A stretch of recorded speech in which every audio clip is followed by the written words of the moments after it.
Assembly Bill 2023. Your Excellency, let me invite His Excellency the Deputy President to move forward, followed by the Honorable Attorney General, who is not there, the Prime Cabinet Secretary to move forward, the Cabinet Secretary for Lands, Public Works, Housing, and Urban Development,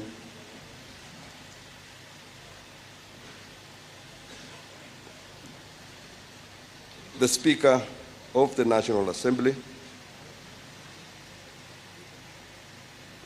the Speaker of the Senate to follow,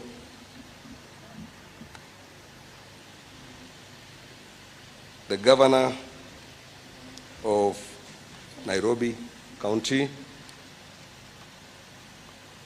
the Leader of the Majority Party in the National Assembly, followed by the Majority Leader in the Senate,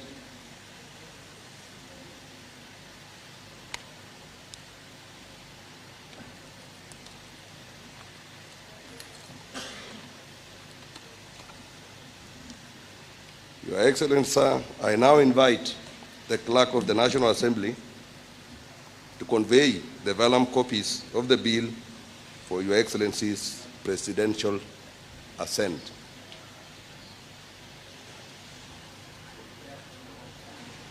Yeah. Okay, let me also invite the Chair of Finance Committee and the Chair of Housing Committee and the Senate, both committees. Senate. Sorry.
The clerk.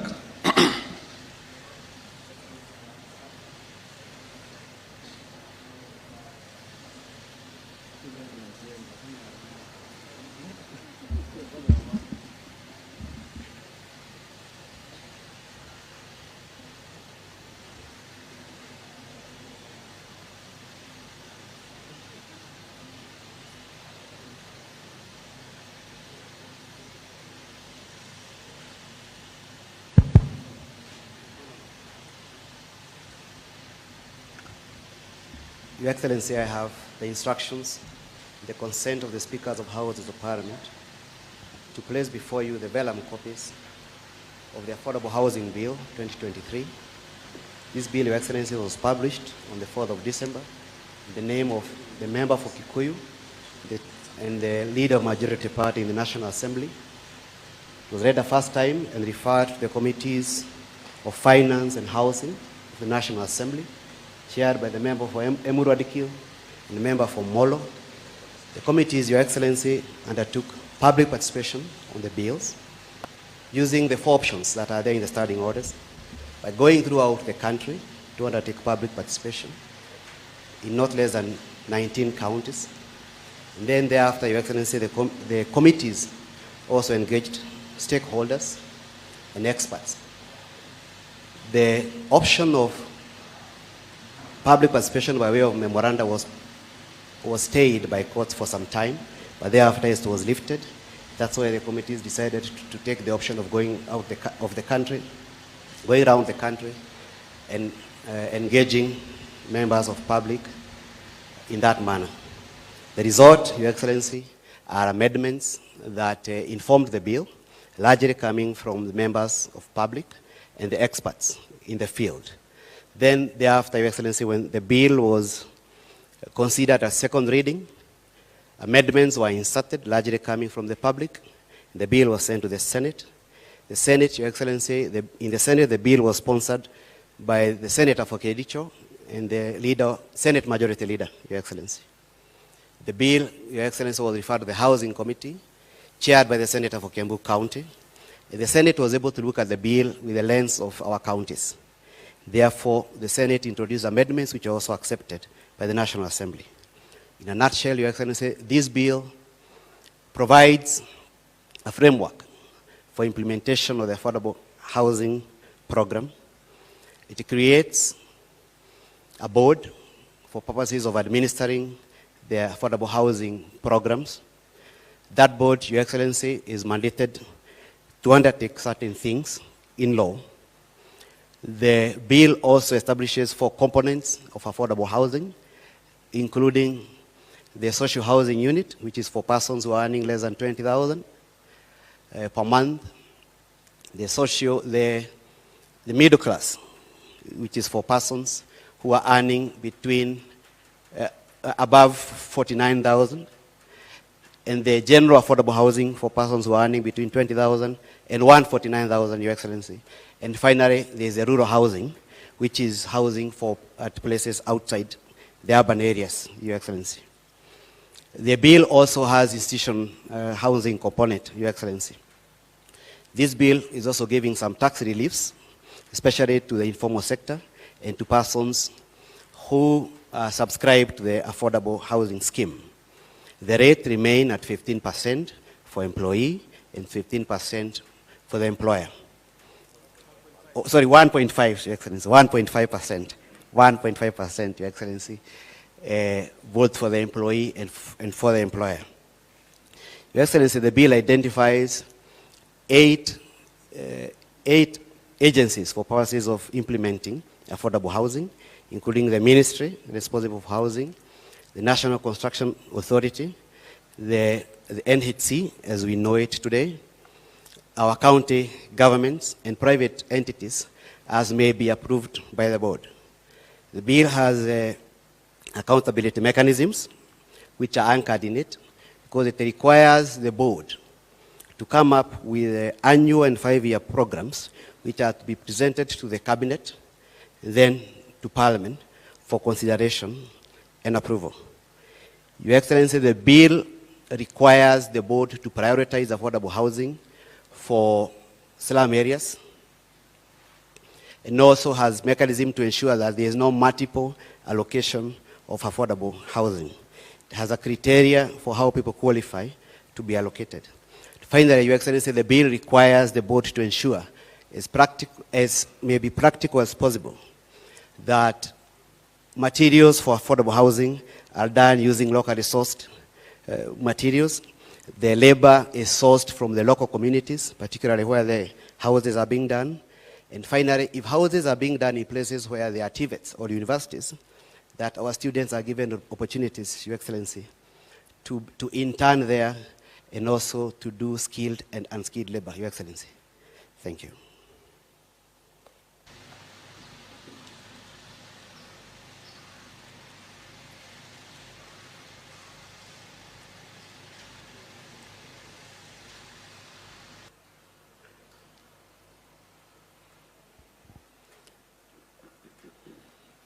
So the vellum copies are in 6, Your Excellency, so that after assent, the bill provides the dates of commencement. Part of the clauses will commence immediately the bill is published in the Gazette, and part of the clauses will commence on a date to be determined by the Cabinet Secretary in Gazette.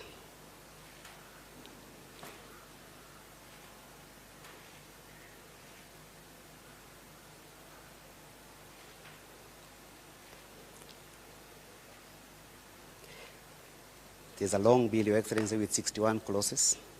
61 clauses, Your Excellency, and 3 schedules, part of which speaks to the manner in which the board will be conducting its affairs, and the manner in which the board will also be determining the allocation of houses.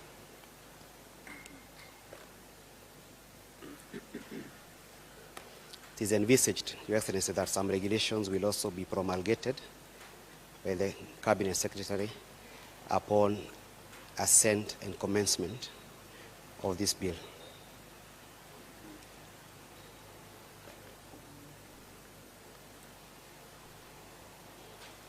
Our county governments, Your Excellency, have also been given a function in the bill by way of creation of county affordable housing committees in every county for purposes of advising the governors on their roles as established in this bill. Your Excellency, I seek your leave to join the rest. Thank you.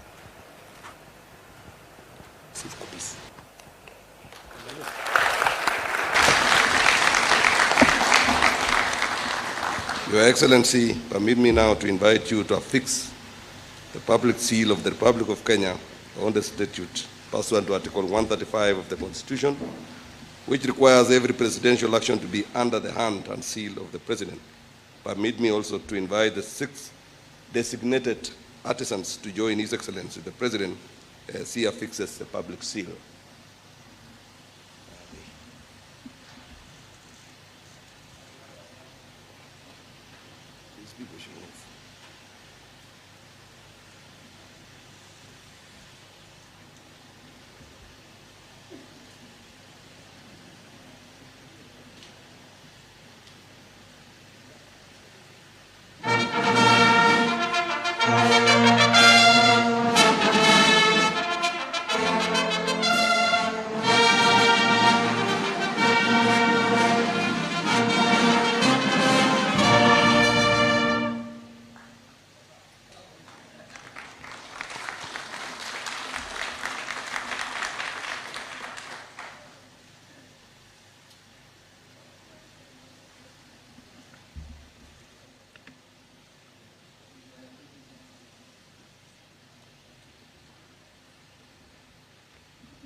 Tumpigie Rais makofi kwa hiyo kazi.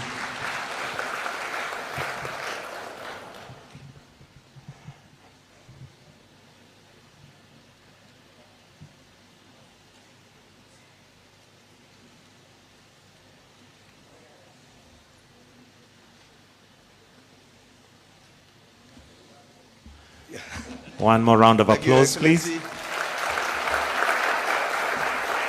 I would now request all of us to retreat to our seat except the CS Lands and the Attorney General and 2 designated witnesses. The rest of us, let us have our seats.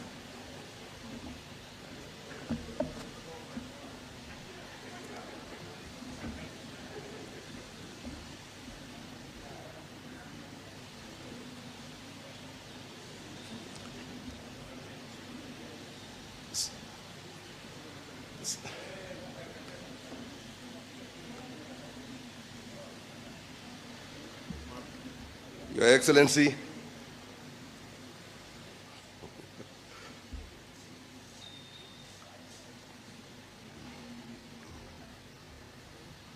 okay, it's okay.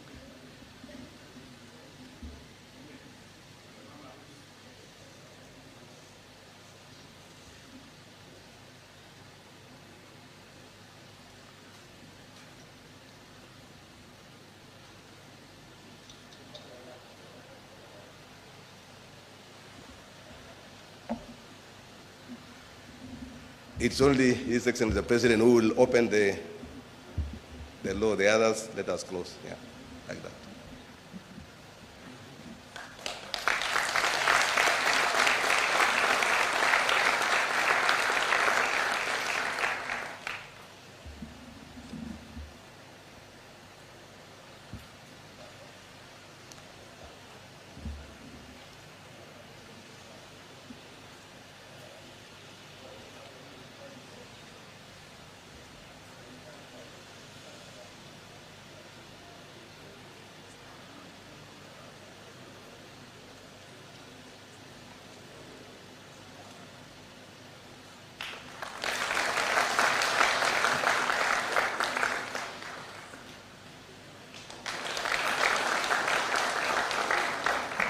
Thank you, Excellency.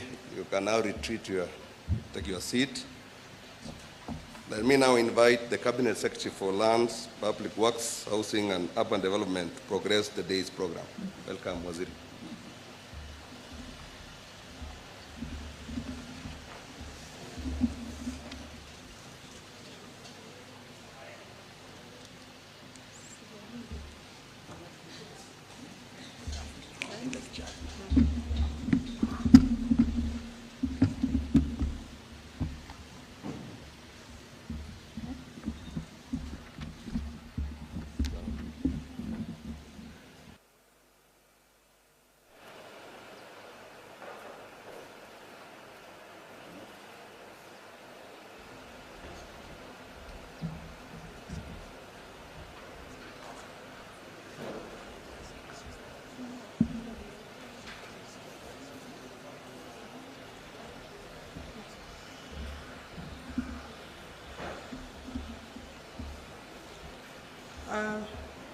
Your Excellency, the President of the Republic of Kenya, Your Excellency, the Deputy President, the Prime Cabinet Secretary, the Speakers of both assemblies, National Assembly and the Senate, who are here, the leaders of majority, Honorable Ichung'wa and Senator Cheriot.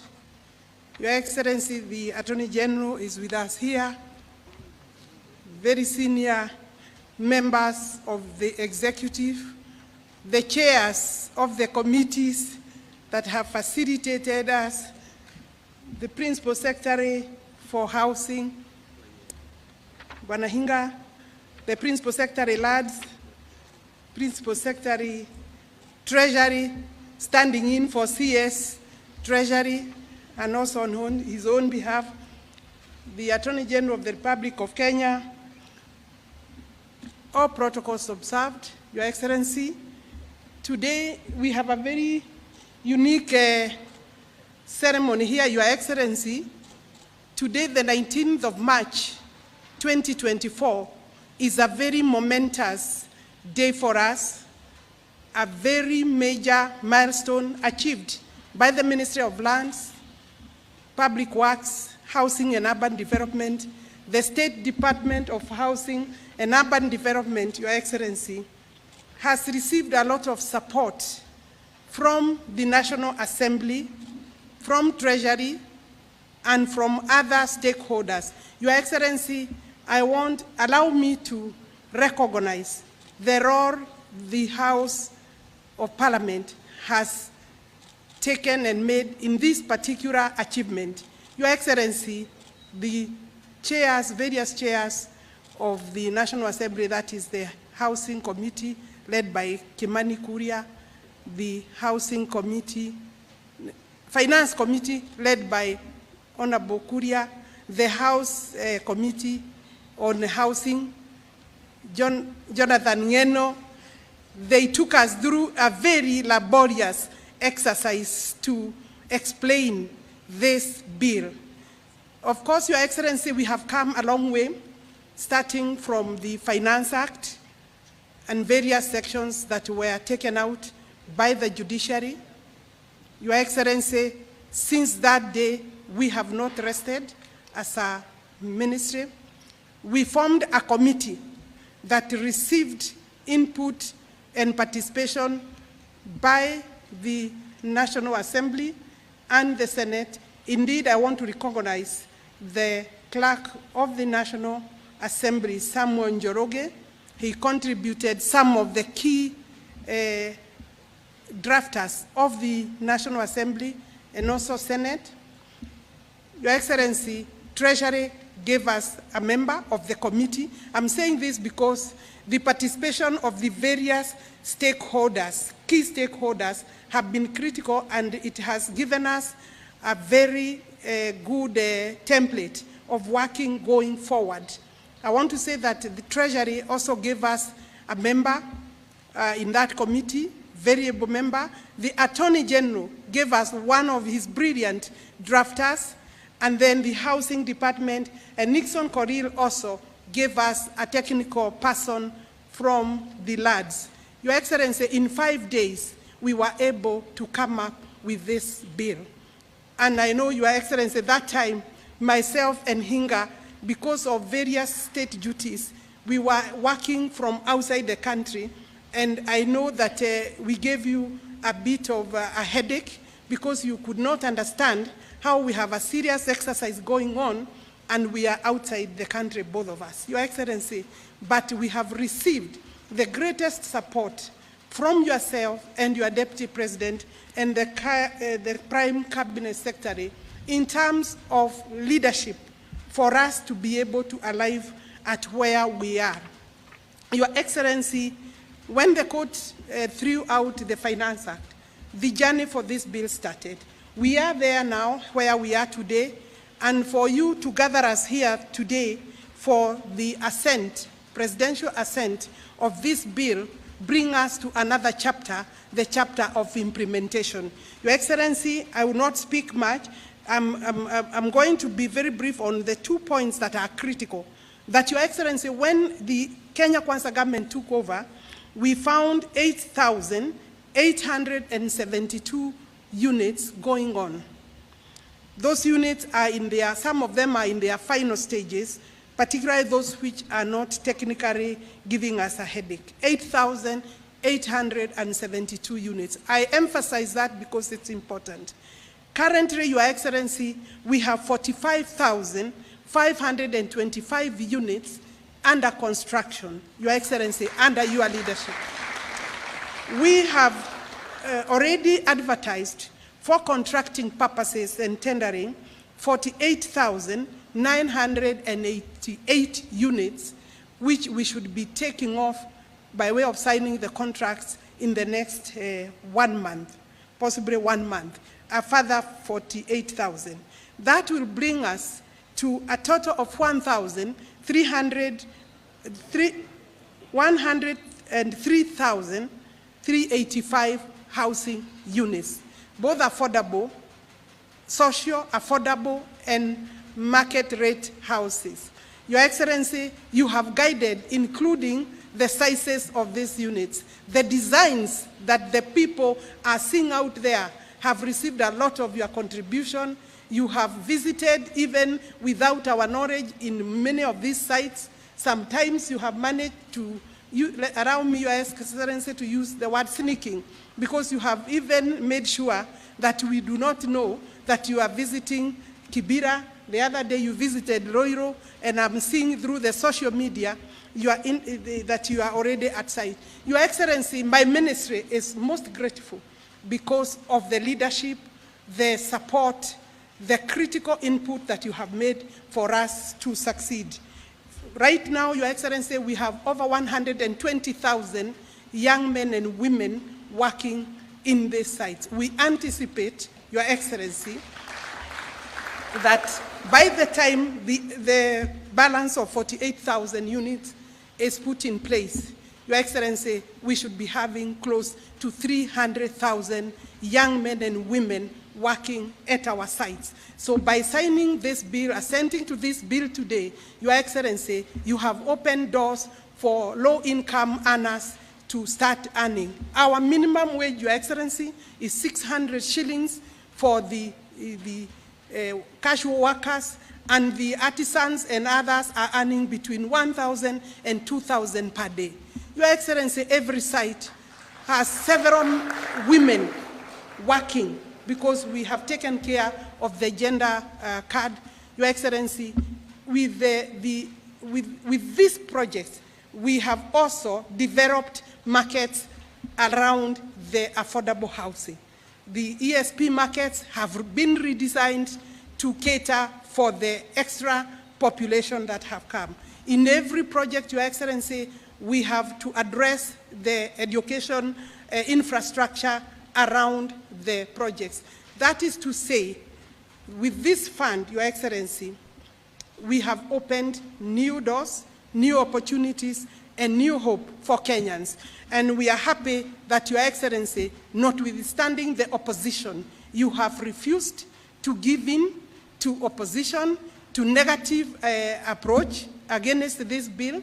And with that, Your Excellency, I want to allow me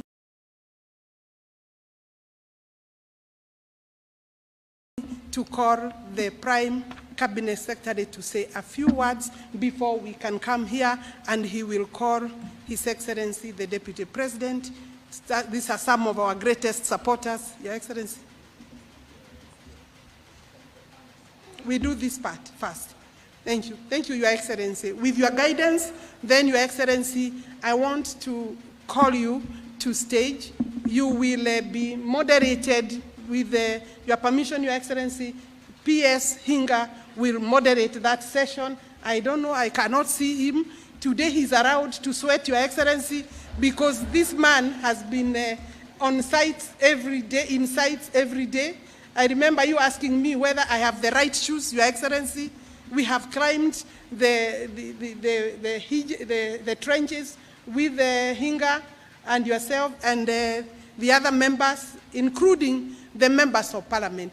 Thank you very much, members of Parliament, for making sure that you come. Hinga, you will moderate this session. Your Excellency, there are some artisans that will do this exercise with you. Makofi kwa His Excellency for the big job. Thank you. Thank you very much, Cabinet Secretary. I'd like now to invite the panelists, you know yourselves, kindly come forward. And as they do come forward, Your Excellency, I take note of my overdressing for this occasion, but it's because today I'm taking a different role of moderating, so I'm like a journalist today, so I'm not Mtu Mjengo. Karibuni. So we have with us Japheth Kaikai Kitela. Japheth is coming. We have Jacqueline Wanjiko Gashao. We have Meshak Musembi Mwimi. We have Anthony Manyara. Okay. We have Stanley Njoroge. We have Peter Mwema. We have Obed Matongo. Obed, karibu. And finally, we have Mary Wanjiko. Thank you so much. So finally, allow me to invite the master builder himself, His Excellency the President.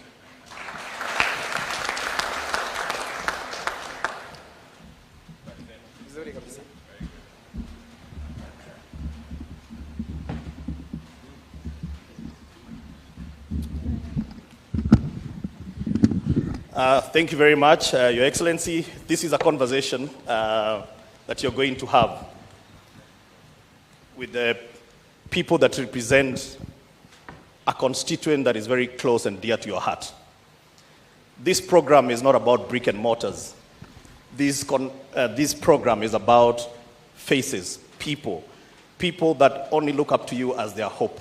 Because this country, the existential problem that we have is lack of jobs. And so, Your Excellency, as you converse with them, I want to give them the first opportunity to introduce themselves. And I want to start with Japheth Kaikai Kitela. Japheth Kaikai Kitela is a food vendor at Kibra site. He has formed a group of Kibera disabled people, and they are making food and serving the construction workers. These jobs, Your Excellency, are not just the direct jobs on site. There are so many other jobs that are being created outside those sites. And lastly, Japheth is one of the people who are going to be the beneficiaries of those homes that are being built. So not only is he serving the people, but he's also watching and making sure that they are on time, because he can't wait to occupy his decent unit. Japheth, karibu, and give us just some opening remarks and your own journey.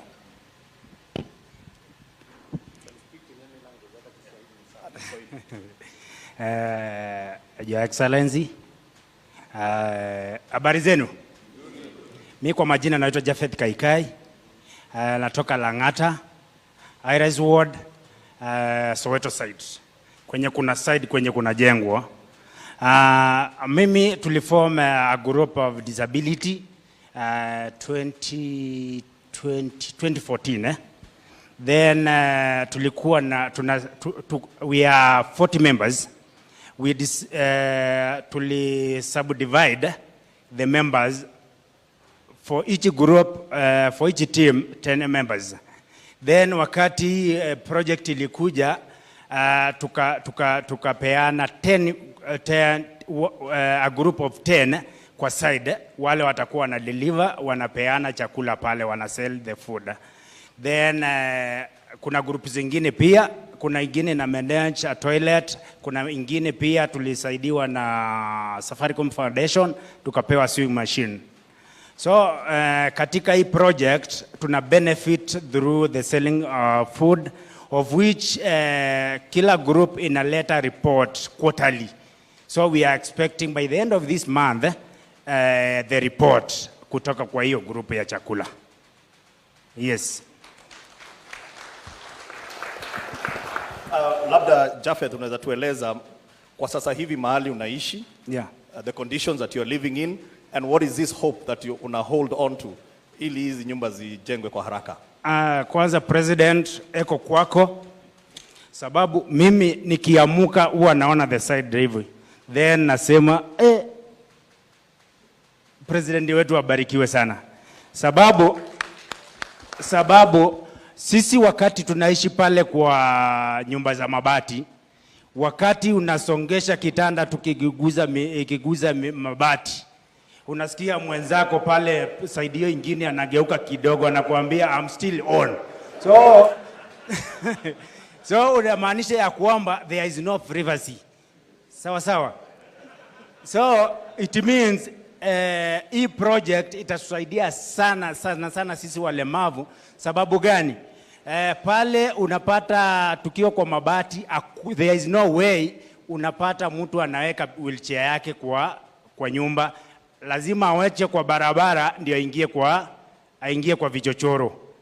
Again, wakati tuna move kwa kijiji tukiwa na crutches, actually we need a lot of space, na pale unajua space ni kidogo.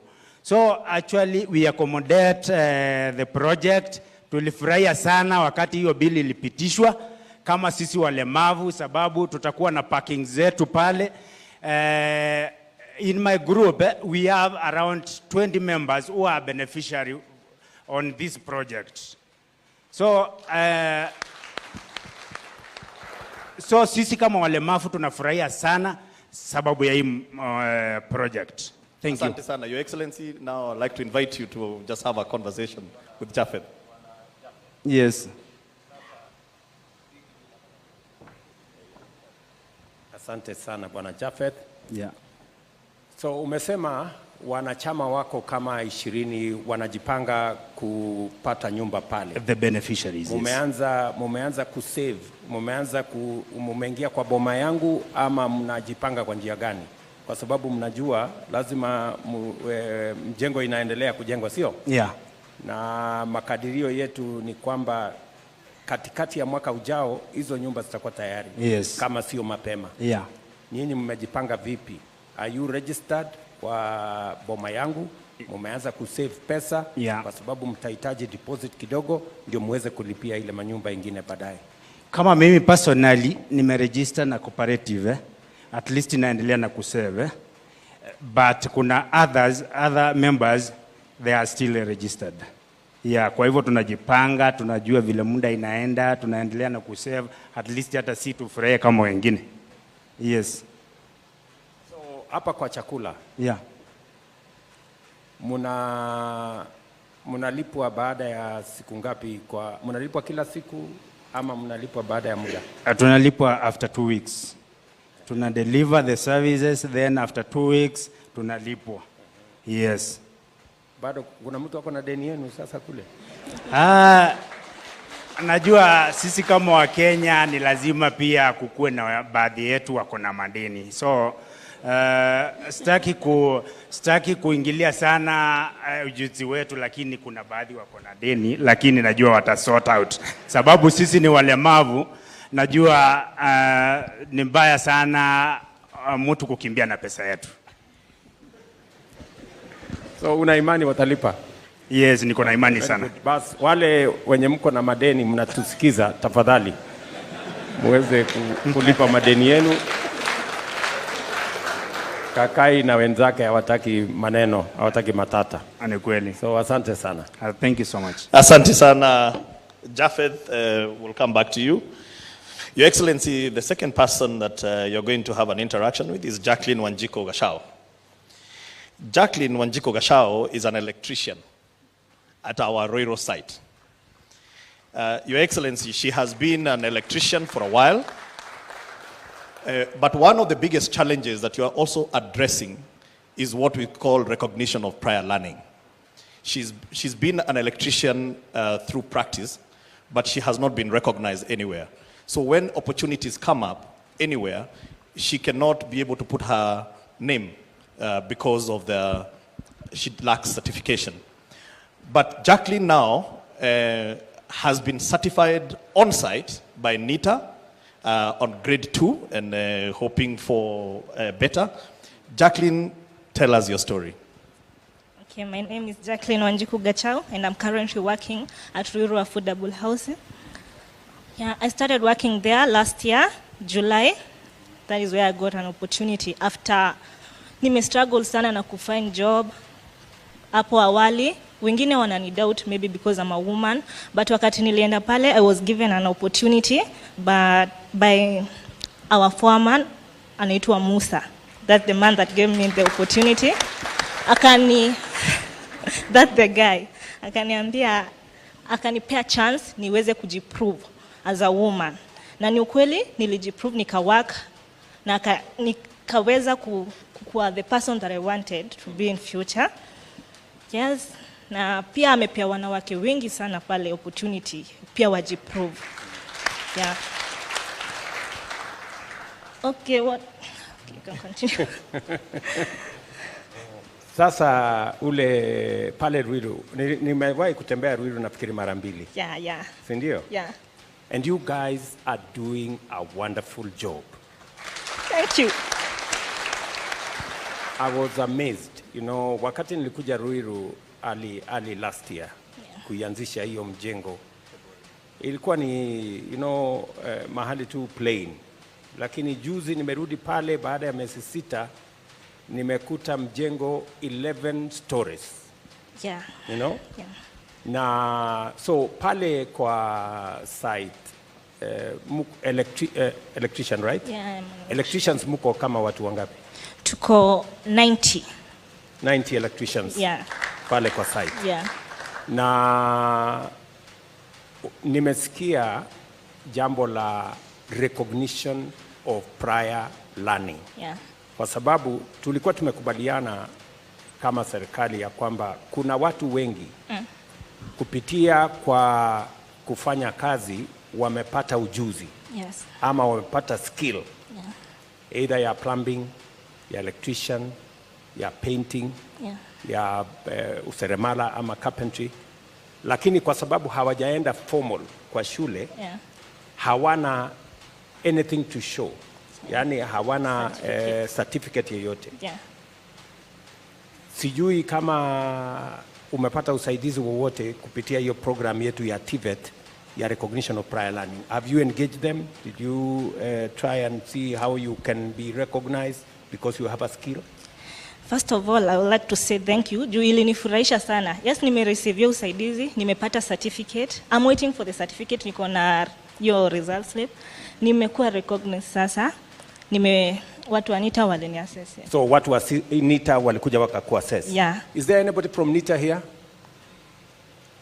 Anybody from NITA? Okay, maybe they are not here today.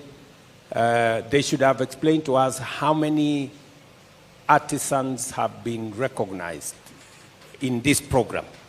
There's 200 of them at the moment. Yes. 200 of them.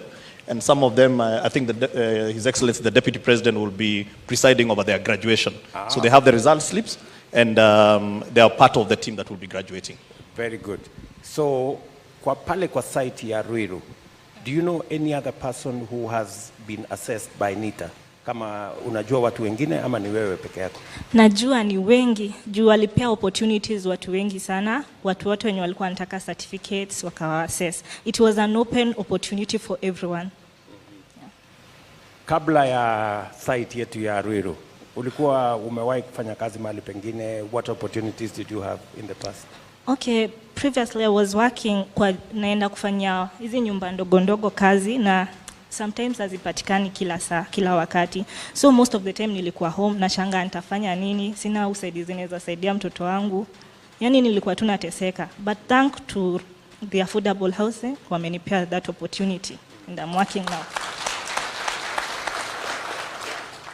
So I think this, as Hinga said, this affordable housing plan is not just about mortar, cement, steel, stones, concrete. It's about people, real people. And it's about opportunities, real people like my dear sister here, Wanjiru. Yeah? Real people like my friend Japheth here. And all this, and 120,000 people like her and him in many places, in many sites in the Republic of Kenya. So congratulations, Wanjiru. My deputy will be giving you certificates shortly, formally, after you have been assessed by NITA to show that you have the skills. And next time you go to another site, you will now have a certificate to show that in fact you are a qualified electrician. Thank you. Thank you very much. Your Excellency, you have told us time without number that we are spending over 600 billion shillings every year to educate our young people.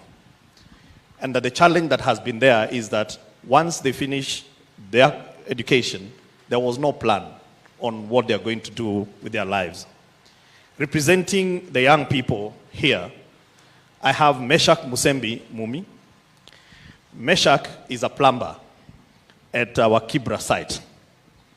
He's 29 years old, and just like Wanjiru, he has been mtu wa mkono, kazi pale na hapa na pale, but without any certification. He has now been assessed as a grade 3 plumber by NITA through recognition of prior learning. Karibu Japheth, share your story with us. I'm Meshak. Sorry, Meshak, sorry. Yes, I'm Meshak.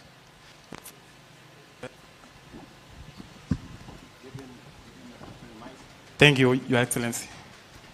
I'm a plumber from Kibera at working for Allied Plumbers Company. Before, I served as a member of our National Youth Service from 2018. I graduated 2023, March. From there, a lot of challenges searching for jobs. But when affordable housing came, I had a chance to secure a job with it.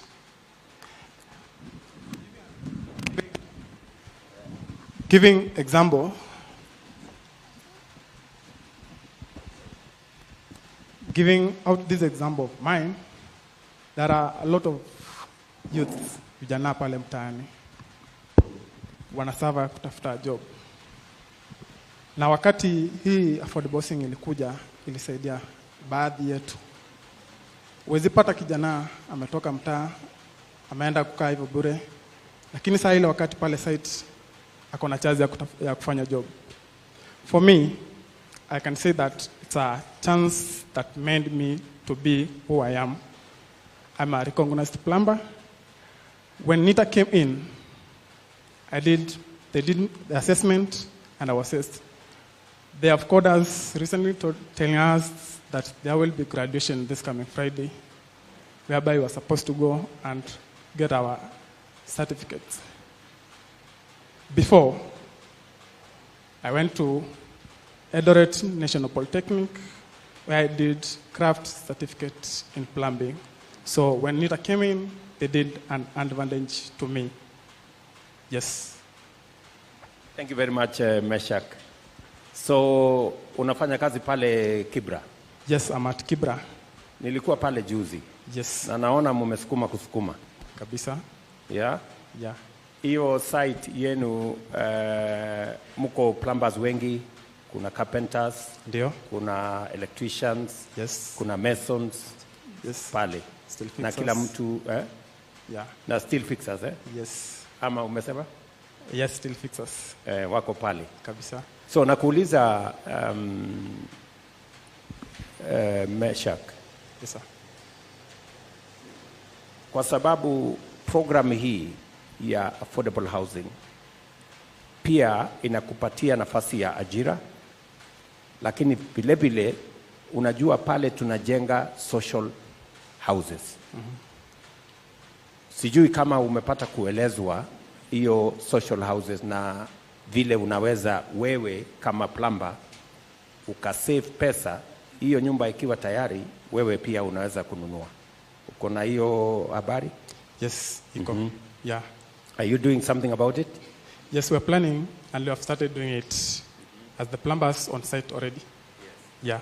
So you're planning to be part of the people who will occupy those houses? Those houses that are Just there. so that I explain to you that because housing for a very long time was about big people, people who can afford, people who have big jobs, or so they think. But this time round, we said in the building of houses, we want to make sure that we are sensitive to the strata of our society. That the people at the bottom, yes, yule mtu wa kawaida pale chini, ambaye hakuwa na matumaini hata siku moja kuweza kuwa home owner, mwenye nyumba. Wengi wamezoea pengine uko unalipa rent kwa nyumba ya mabati vile kakai anasema, pale choo ni shida, maji ni shida, barabara ni shida, hata stima kuunganisha ni ile ya si unajua vile inafanyika hiyo maneno hiyo. So na saa zingine inatupatia matatizo, inalete madhara. Lakini sasa tumeamua ya kwamba pale kutapatikana na nyumba. Unalipa rent mahali unaishi mesha kama shilingi ngapi? 3,000 mahali unaishi saa hii. Yes sir. Si ndio? Yes sir.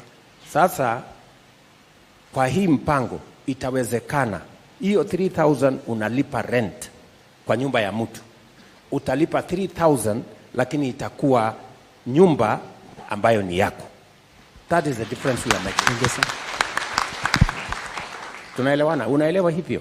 Yes. Na ndio mpango yetu ni kusema, ukisikia waziri amesema kuna categories karibu 3 ya ujenzi wa kuna social houses ambaye mortgage yake itakuwa 3,200 na mortgage percent 3%.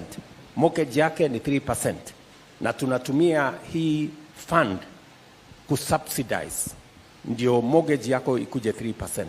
Tutakuwa na mortgage ya 6% kwa wale watu wa affordable housing, na mortgage ya 9% kwa wale watu wa market rate. Saa hii mortgage katika taifa letu la Kenya iko 18-20%. Lakini through this program, kupitia kwa mpango huu, ndio tutaweza to create more home owners by making it realistic and possible kwa watu kama wewe Meshak kupata uwezo wa kulipa shilingi 3,000, na ni kwa sababu tumeondoa mambo mengi kwa program ya affordable housing. Tumeleta ardhi kama serikali, tumeleta services kama serikali, tumeleta design kama serikali. Ile pesa nyingi ilikuwa inatumika kulipa ardhi, kulipa services, sasa tumeichukua kama serikali ndio tuweze kufikisha home ownership kwa Wakenya wengi zaidi kama vile Meshak na wale wote wameketi hapa. Na vile vile watu wengi wanatuambia pengine tunachukua pesa alafu tunasaidia watu kategori moja. The good news is this: 20% of the housing units will be social houses.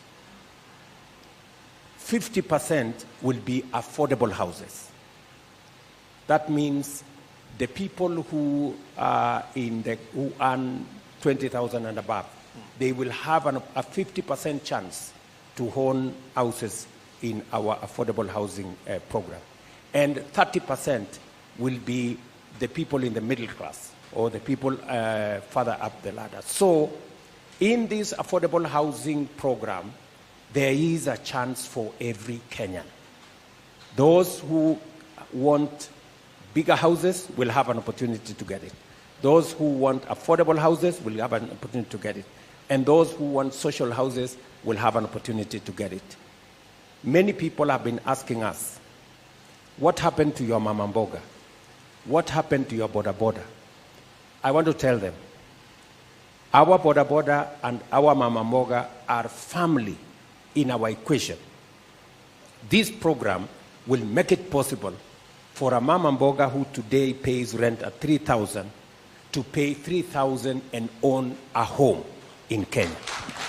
It will give a chance to a boda guy and every hustler in Kenya who today lives in a shack that has no water, that has no electricity, that has no access, that has no sanitation.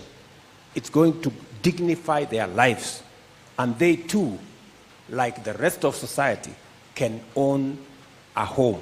And that is why I'm very happy Meshak is part of our plan as a simple plumber, that he also is looking forward to owning a home in a decent place like all other Kenyans. So Meshak, Yes, mimi naamini ya kwamba utajipanga na hiyo maneno.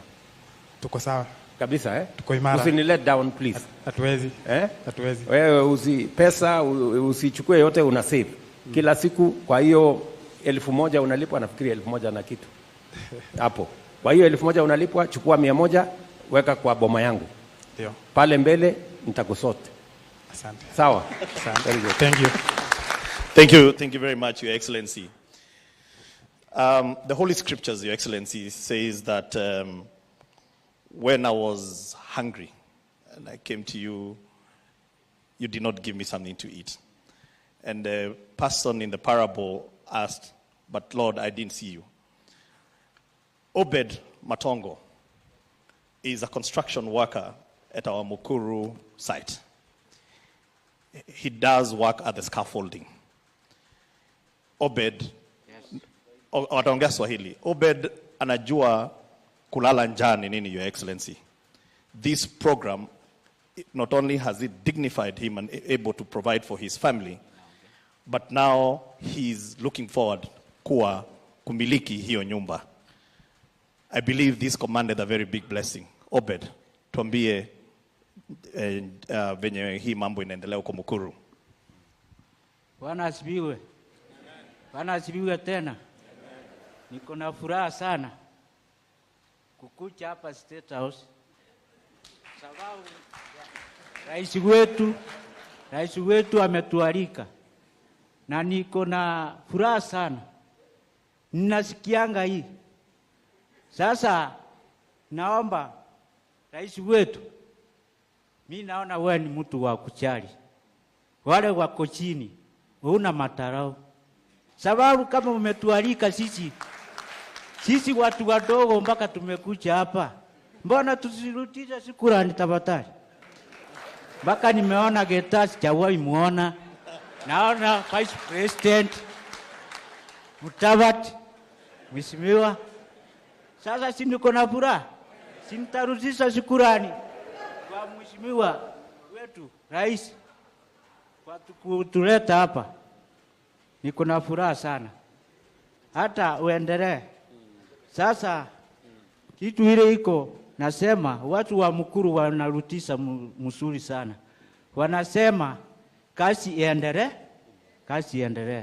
Sababu ile maisha wanakaa huko. Hata ukikucha huko siwe hapa. Nyumba ndio hii ya mabati inaweka kelele, stima ni ile na chapa watu hapo.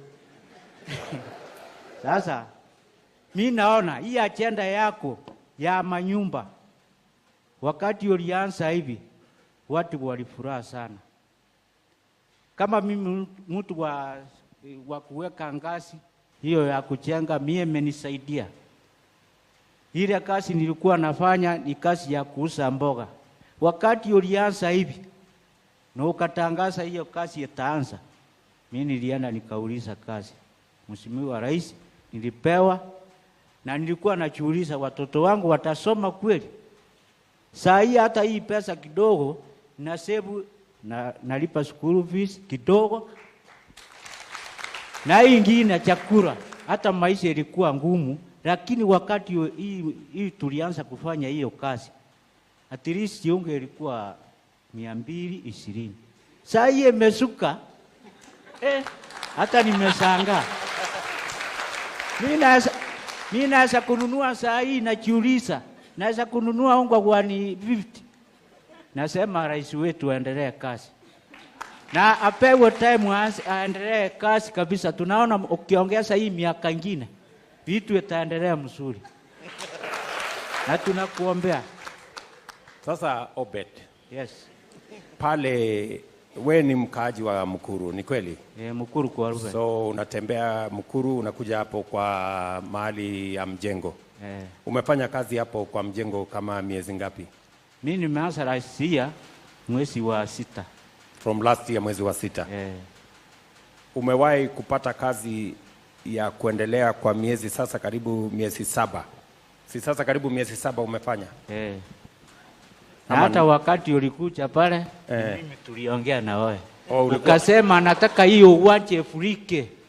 Watu niona karibu 2,000 hapa, na kweli nimeona hiyo inaendelea. Very good. Na tunaendelea vizuri. Nilikuwa nimesema pale wakati nilikuja kulikuwa na nyumba 6 ilikuwa inaendelea. Nikamwambia wizara sasa tuanzishe zile zingine. Hizo zingine zimeanza. Zimeanza, hata zimefika. Jana tulikuwa tunakorogea ya 5.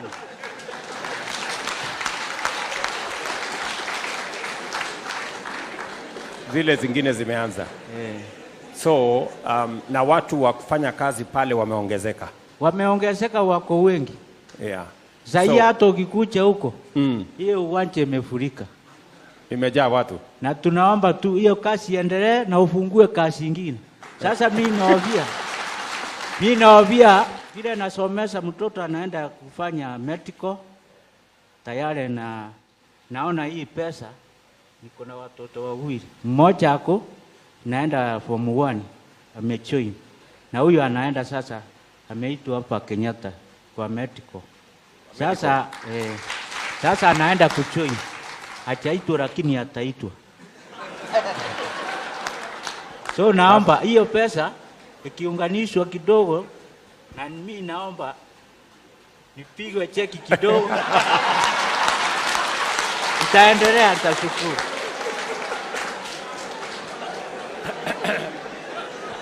Bas ile vile Obed amesema ni kweli, kwa sababu umesikia vile waziri amesema. Kwa sasa tuko na watu between 120,000 na watu almost 140,000 wanafanya kazi kama wewe Obed na hawa wenzetu wengine katika sehemu mbalimbali, mijengo mbalimbali inayoendelea katika Kenya.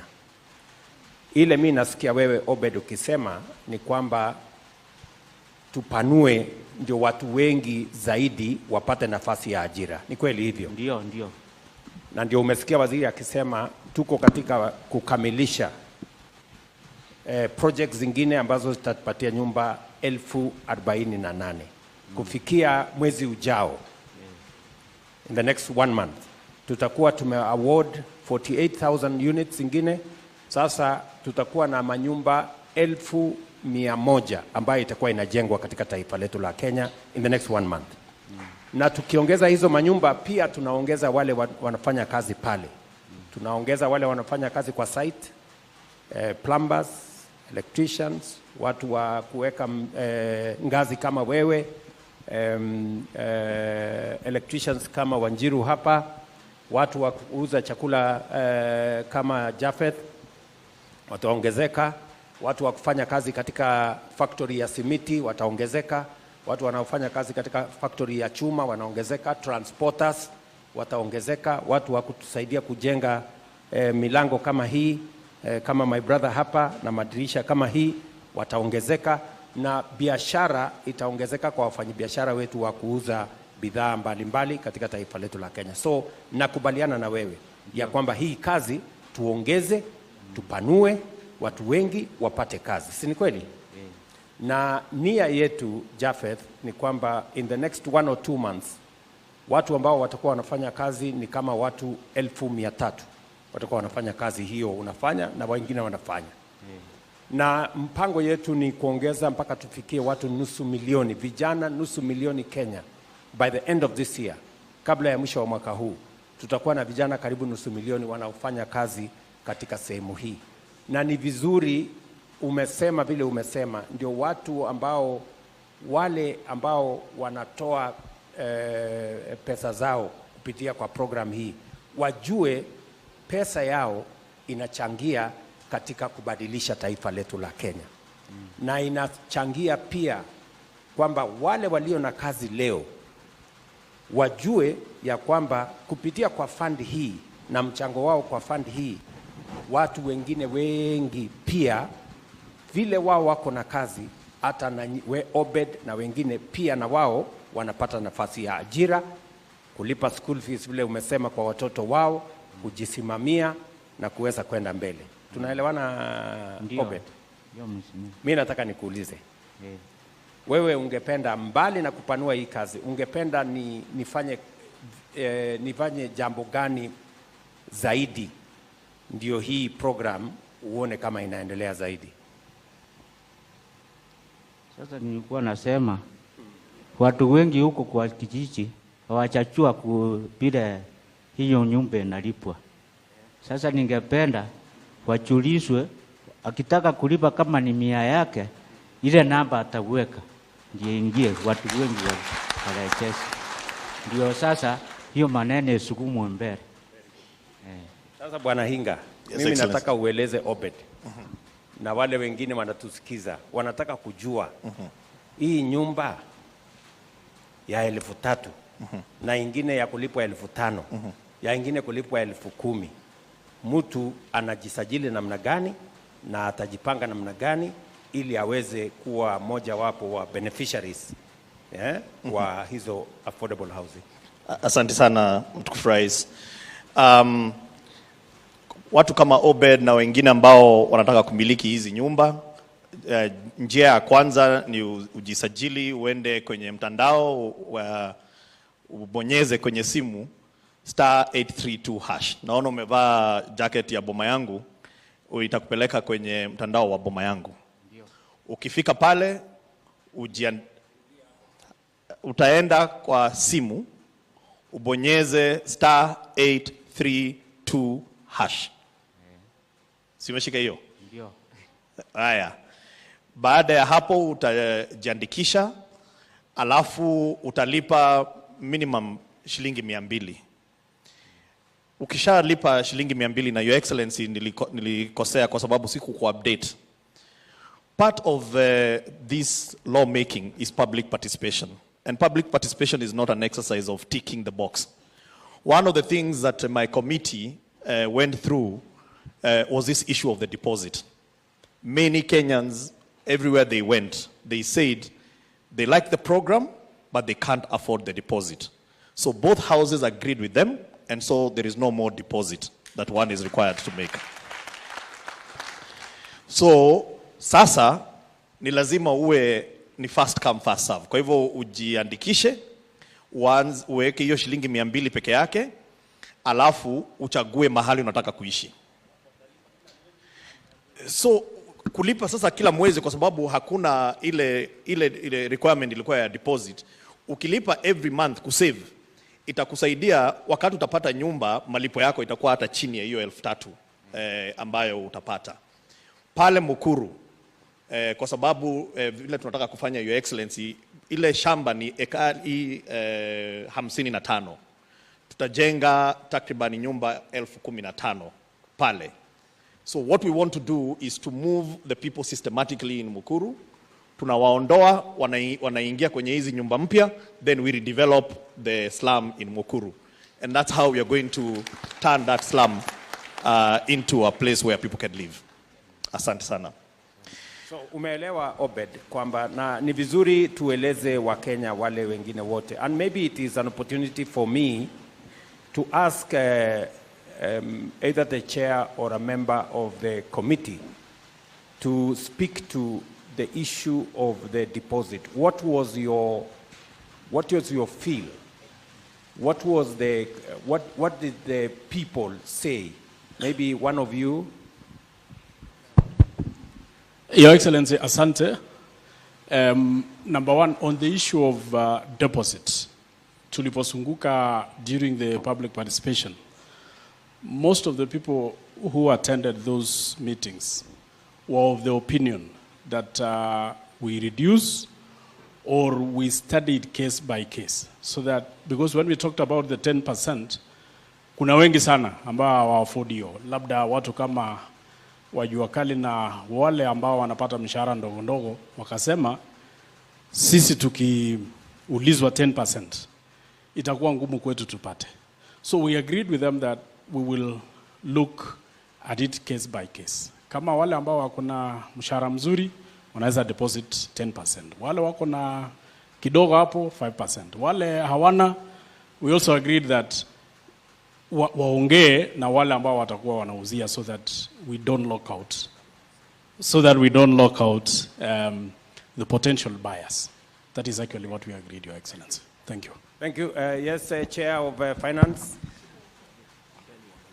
Nafikiri wanasema usimame hapo. Nafikiri cameras sijui ziko wapi, lakini I thought there are cameras all over. Your Excellency, also in addition, members of the public told us that the marginalized people, people living with disabilities, youth and women will be disadvantaged if you follow that process.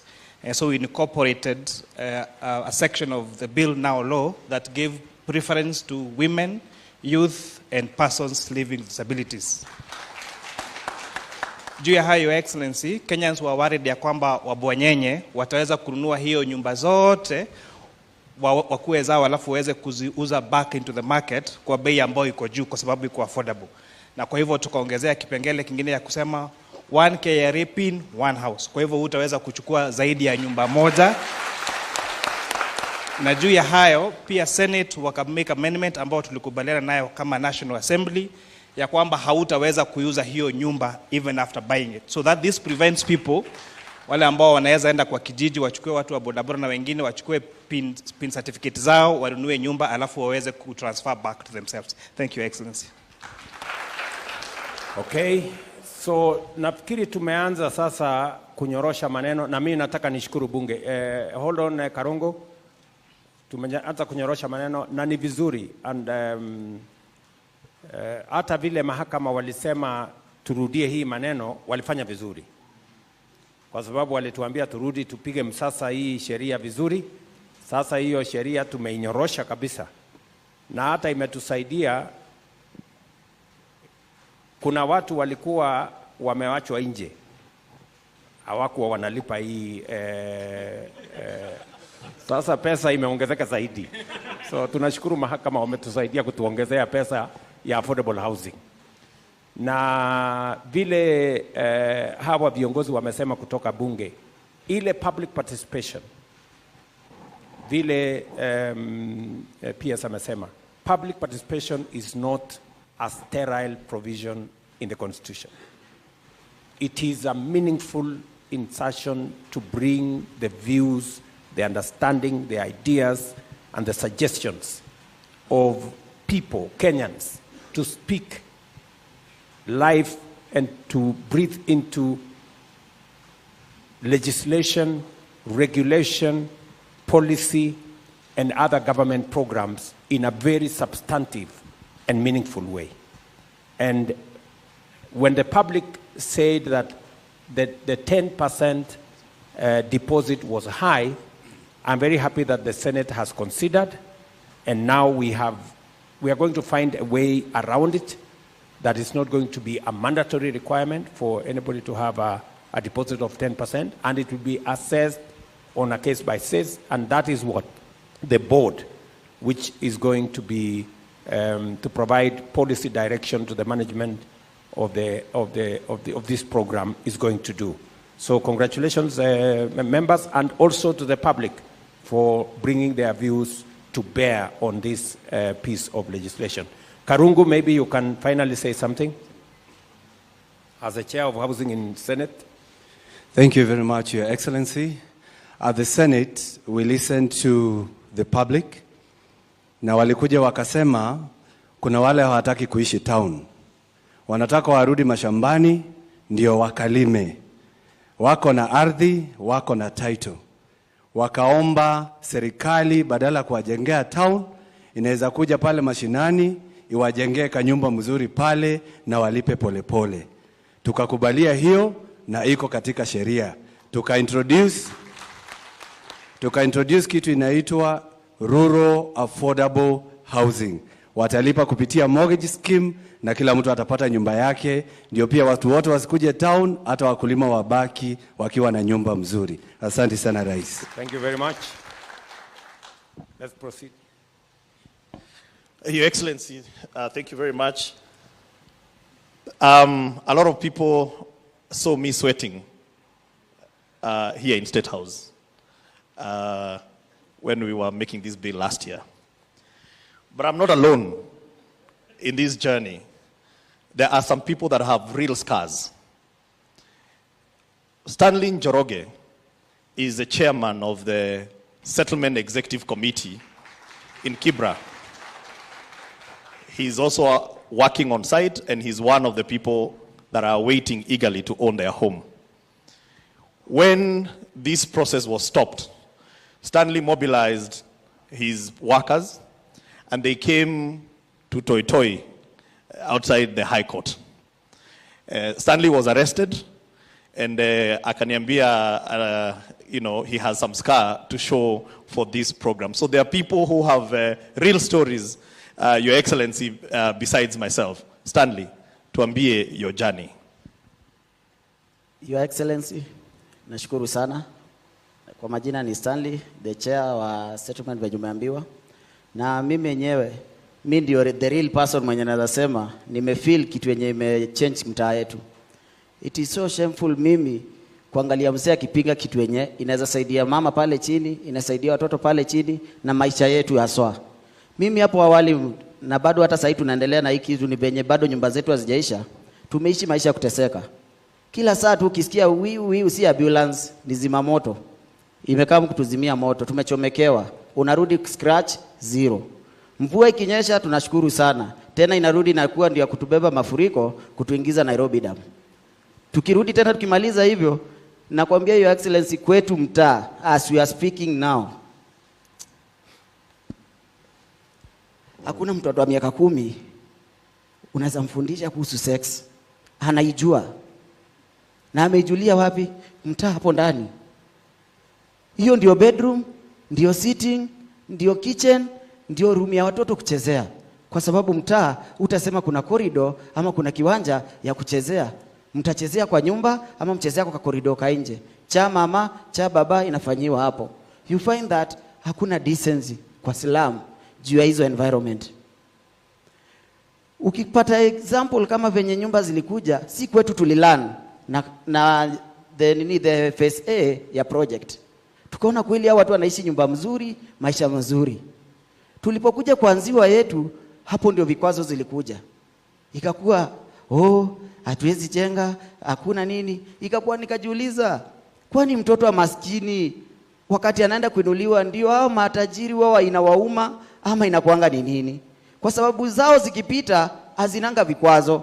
Zinakuanga ni yes zikipita. Zetu zikifika lazima tuandamane, lazima tupigwe tear gas ndio haki yetu ifanyike. Your Excellency, hiyo ndio kitu kwanza mimi iliniuma. Na nikasema kuliko niitwe mwizi, kuliko nipigwe risasi na tupigwe risasi na watu wetu tukiitwa waizi, wacha tuandamane tupigwe risasi tukitetea kazi. Kwa sababu ilifika mahali tukaitwa, tukaambiwa kutoka leo mjengo wenu chairman imesimama. Kulingana na sheria imesemekana housing levy kutoka tarehe 26 haikatwi. Serikali saa hii haina pesa. Tulipumua. Tukarudi. Tukajua tumerudishwa kwa street. The journey of a jungle. Kama ulikuwa mwizi, endelea kuiba. Kama ulikuwa unatega, endelea kutega. Kwa sababu saa hii pattern imechange. Ulikuwa unadhani umepata kangazi kadogo, umeteremshwa mara moja, ilituuma sana. Na tukaungana, tukasema wacha tutoke street. Wacha tuandamane. Wengine wakasema mnaandamana nini? Hizi nyumba zetu haziko affordable housing. Ni sawa.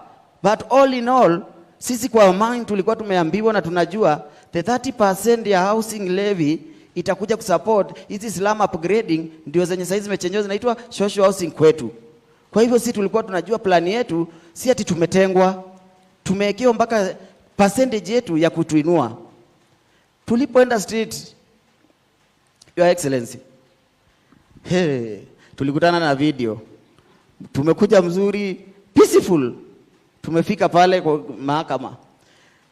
Hakukuwa kuongeleshwa, hakuna kunini. Ya kwanza tulirushiwa tear gas 5 katikati yetu wote, kwanza tutenganishwe.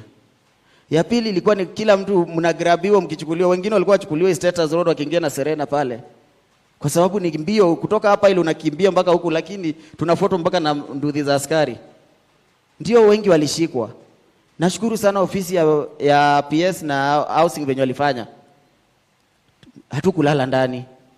Walitusaidia. Lakini bado haikuwa suluhisho, kwa sababu bado ndio utatuachilia. Kesho tunaamka wapi? Tulisema kesho tutaamka, bado tu tukuchoka tukaamka. Sasa tukasema raundi hii ni kama waziri hatusikii, ni kama haoni kilio yetu. Tulienda kwa waziri sasa, tukamwambia sisi waziri, Leo ni either tupate kazi ama mtoke kwa ofisi. Hizi ofisi tunaona ni mingi, hata sisi si ati tuliandikiwa kuanga watu wa mjengo, tumesoma. Ni venye chance hatujapata, tumeamua kutumia hii chance yenye president ametuletea tujisaidie. Enyewe waziri tulishukishiwa, tukaelezwa, tukaambiwa fanyeni hivi. Hata kama serikali haina pesa, tutajua njia mbinu zenye mtafanya. Nimeinstruct developer wenyu mrudi kazi, tukitatua hii maneno yetu kwa ndani. Your Excellency, hapo ndo tulipata kupumua, tukarudi mtaa, tukajiformulate. Tukasema kama tumehakikishiwa hivyo, sisi hatuna shida. Juu haja yetu ni tuinuke kutoka chini, tuinue hao vijana wetu wapate pesa kusave, wapate pesa hiyo 10% ya kuweka kwa cooperative. Nikikueleza kuhusu kwetu, Your Excellency, naona kwetu tuko favored sana. Na tuko favored kwa sababu hii ndio mradi yetu malilianzia hapo Kibera. Kwa hivyo sisi tuko na advantage kidogo, kwa sababu kuna watu wa kuamini mradi inaweza kuwa. Lazima wakuje waamini kutoka mtaa yetu. Ilipofika kwa hiyo yetu cooperative, Your Excellency, sisi tumejikusanya chini. Hizo sekta A, B, C na D ziko na cooperative zao. Wanajiwekea pesa yao. Saa hii tunaongea cooperative zimeweka kama zone B tumeregister 2118 already wenye wameregister cooperative. And as a chair, nimewaambia endeleeni kuregister wote. After all, tukishamaliza kufika hiyo target, nyumba zetu tunapewa wenye walirelocatiwa ndio wanarudishwa hapo kama first priority, tupate nyumba zetu. Ndio at least hiyo maisha yenye tulikuwa nasema ati tunateseka, turudi kwetu. Ile rent tulikuwa nalipa pale ya 2,500, 3,000, 3,500. Imagine unalipa nyumba 3,000, maji unaendea kilomita, stima ndio hiyo ya waya unalipishwa 300 kila wakati, ingine 500. Haya ndio hiyo sasa ukiangalia sewage. Mpaka Your Excellency nikakuja kujiuliza, hawa na habari pia kuna venye. Unaenda unasikia news. Unasikia katika mtaa wa mabanda wa Kibera, kitongoji duni cha Kibera.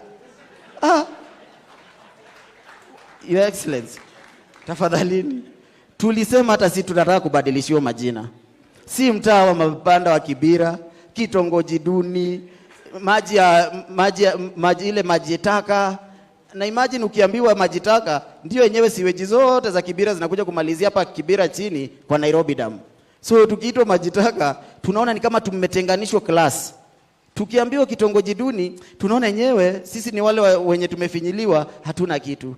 But Your Excellency, sisi watu wa Islam tumeamua change, watu wamesave, wamejikaza, wanajua percentage yao yetu, na ndio maana tumekuja kujua hii kitu dream ni ukweli. Hii dream ni ukweli. Na Your Excellency, wacha nikwambie, it doesn't matter how a big tree it is, it can never be called a forest. It needs other small trees to be called a forest. Nikimaanisha hivi, na maanisha hii kazi si kufanya peke yangu kama chair. Niko na kamati ya watu 17 yenye tumekuwa tukifanya hizo enumeration, tunawapanga wana relocate pande nyingine. As we are speaking now, tuko na units zinafaa zijengwe Kibera 4054. Members wetu wamekaa huko nje wanaziangalia, wengine wanafanya kazi, wasave. Zikiisha hivi, hao ndio wa kwanza wanaingia. So ningeomba tu kwa heshima, Your Excellency, viongozi wangu wako hapa wasimame tu wa wave kwa heshima, wasiseme tu watu wangu nimewaacha. Sek wetu members tafadhali. Tafadhali members wake best. Tuwapige makofi wale members wa huyu muungwana. Asante sana. Yeah, hiyo ndio team ilifanya relocation, tukaenumerate watu wetu, kama make sure ni watu wetu wa mtaa. Wakawekwa kwa data, kila mtu ako na kadi ya nyumba ya kuonyesha anangojea. Ya pili, wakaingia waka make sure watu wenye wamewekwa kwa cooperative ni wetu. That's why tukasema sisi tunangojea nyumba iishe, Your Excellency. Na ikiisha, wacha sisi tuingie nyumba yetu. Hata sisi tubadilishiwe jina. Tukiitwa jina hata utukufu ya baraka nini, tunajienjoy. Lakini kuitwa mtaa wa mabanda kitongoji duni. Asante sana. Tumpigie huyu muungwana makofi jameni. I mean, if anybody had any doubt that this housing program is about real people, with real concerns. I think my good brother Stanley has made the point. It's about people who live in squalor. I don't know how we would feel when Stanley says children in those neighborhoods cannot be taught about sex at 10, because it is something they witness every day because of how those settlements are. As a country, we must dignify every family and every Kenyan. And this housing plan is about dignifying and creating dignity amongst each and every one of us. What is going on in Kibera is transformational. We are doing the first, where we are constructing now is how many acres, Inga? 4,000? 4,054. 4,054 units. Yeah. That is the phase that we are in. Yes. We have already decanted another.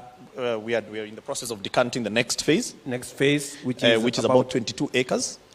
We're moving on to the 22 acres, and we want to thank Stanley and team for working with us to enumerate citizens.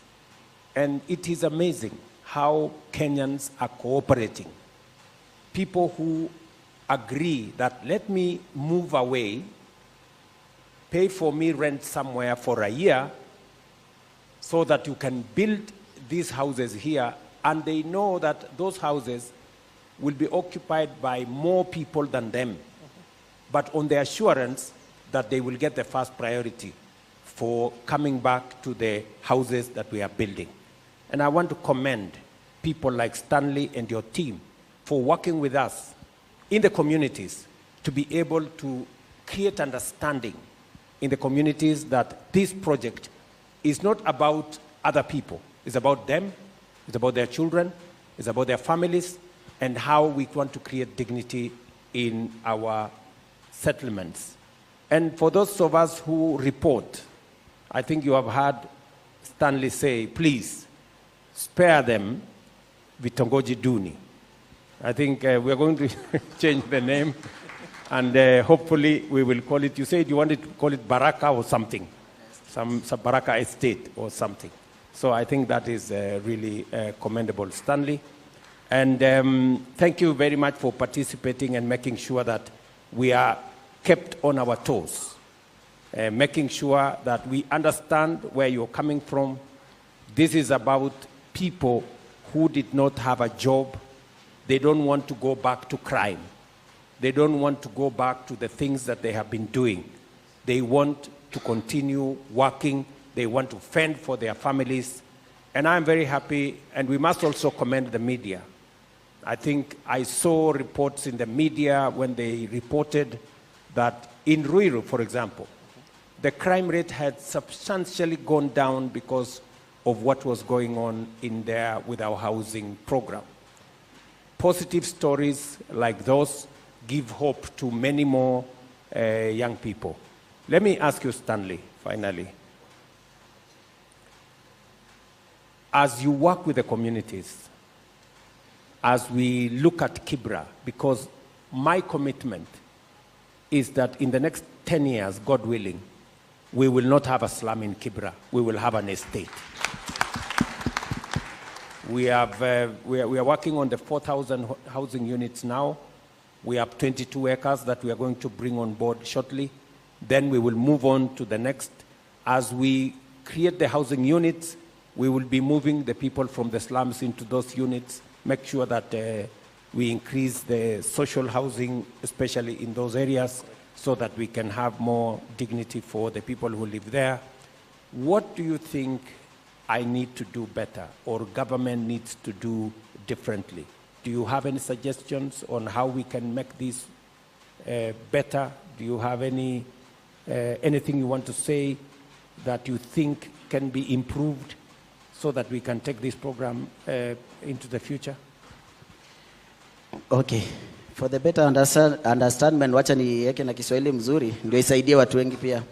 Your Excellency, according to what you've said and improvement for the future also. Mimi kikwangu nilikuwa naonelea hivi.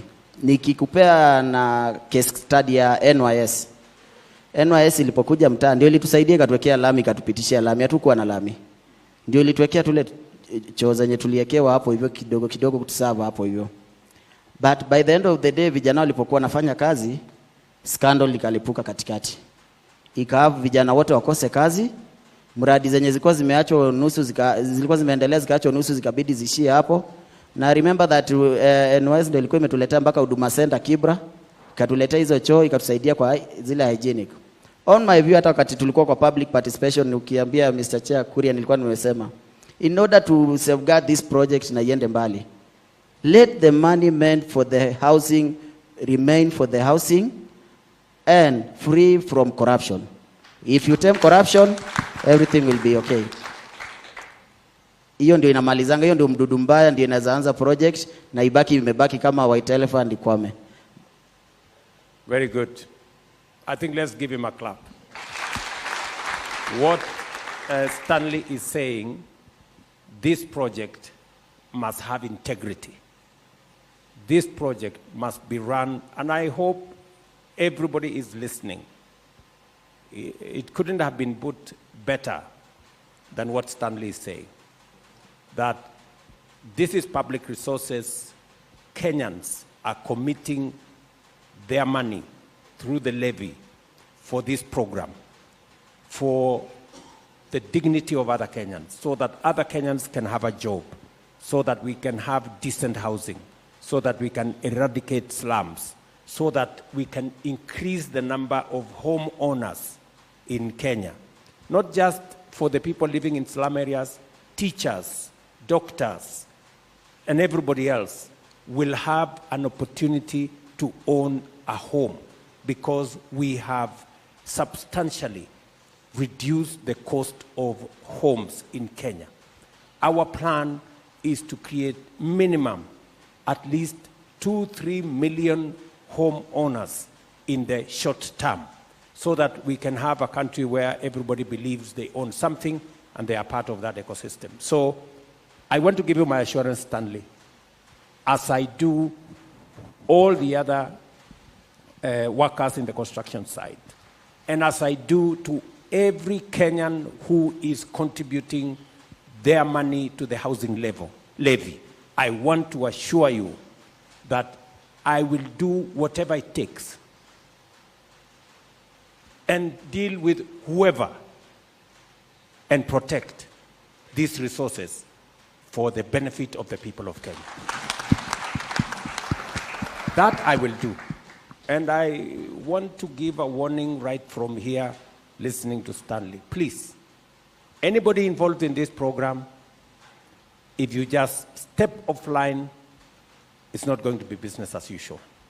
So integrity, integrity, integrity it is.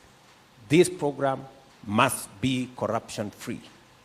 We have agreed on everything. We have even agreed on the quantities. We have agreed on the costs.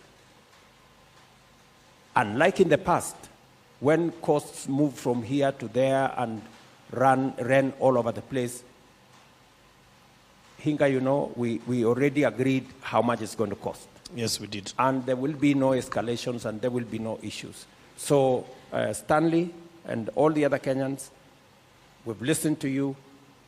Integrity is going to be front, back, center, left, right, to make sure that this program succeeds. Thank you. Asante sana. Thank you so much, Your Excellency. Your Excellency, affordable housing is not synonymous to poor quality. These Kenyans that are contributing towards this levy expect high quality finishes. Seated right next to me is Mary Wanjiko.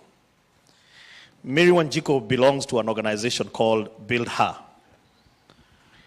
She is a skilled carpenter and a joiner. At the moment, she is supervising over 20 employees. When we launched Starehe Affordable Housing, you had an opportunity to sample the quality of their work. And I can attest it is high quality work. And I want to say, Your Excellency, that women are not a footnote in this program. We honor the women in construction. Mary Wanjiko, tell us your story. Your Excellency, thank you for the opportunity. Kwa majina naitwa Mary. Na nimekuwa alumni wa Builder over 3 years experience. Nimeingia kwa hii sekta ya ujenzi baada ya kugraduate from Builder. Nimefanya kazi tofauti mingi sana za site. Tumekuwa tukipitia a lot of challenges. Tumekuwa tukipitia sexual harassment, tumekuwa tukiwa discriminated na kuwa pia underrated. Na hivi karibuni tumeona vitu zimeanza kubadilika pole pole, na tumeona wanawake wengi wameanza kuingilia kwa hizi sekta.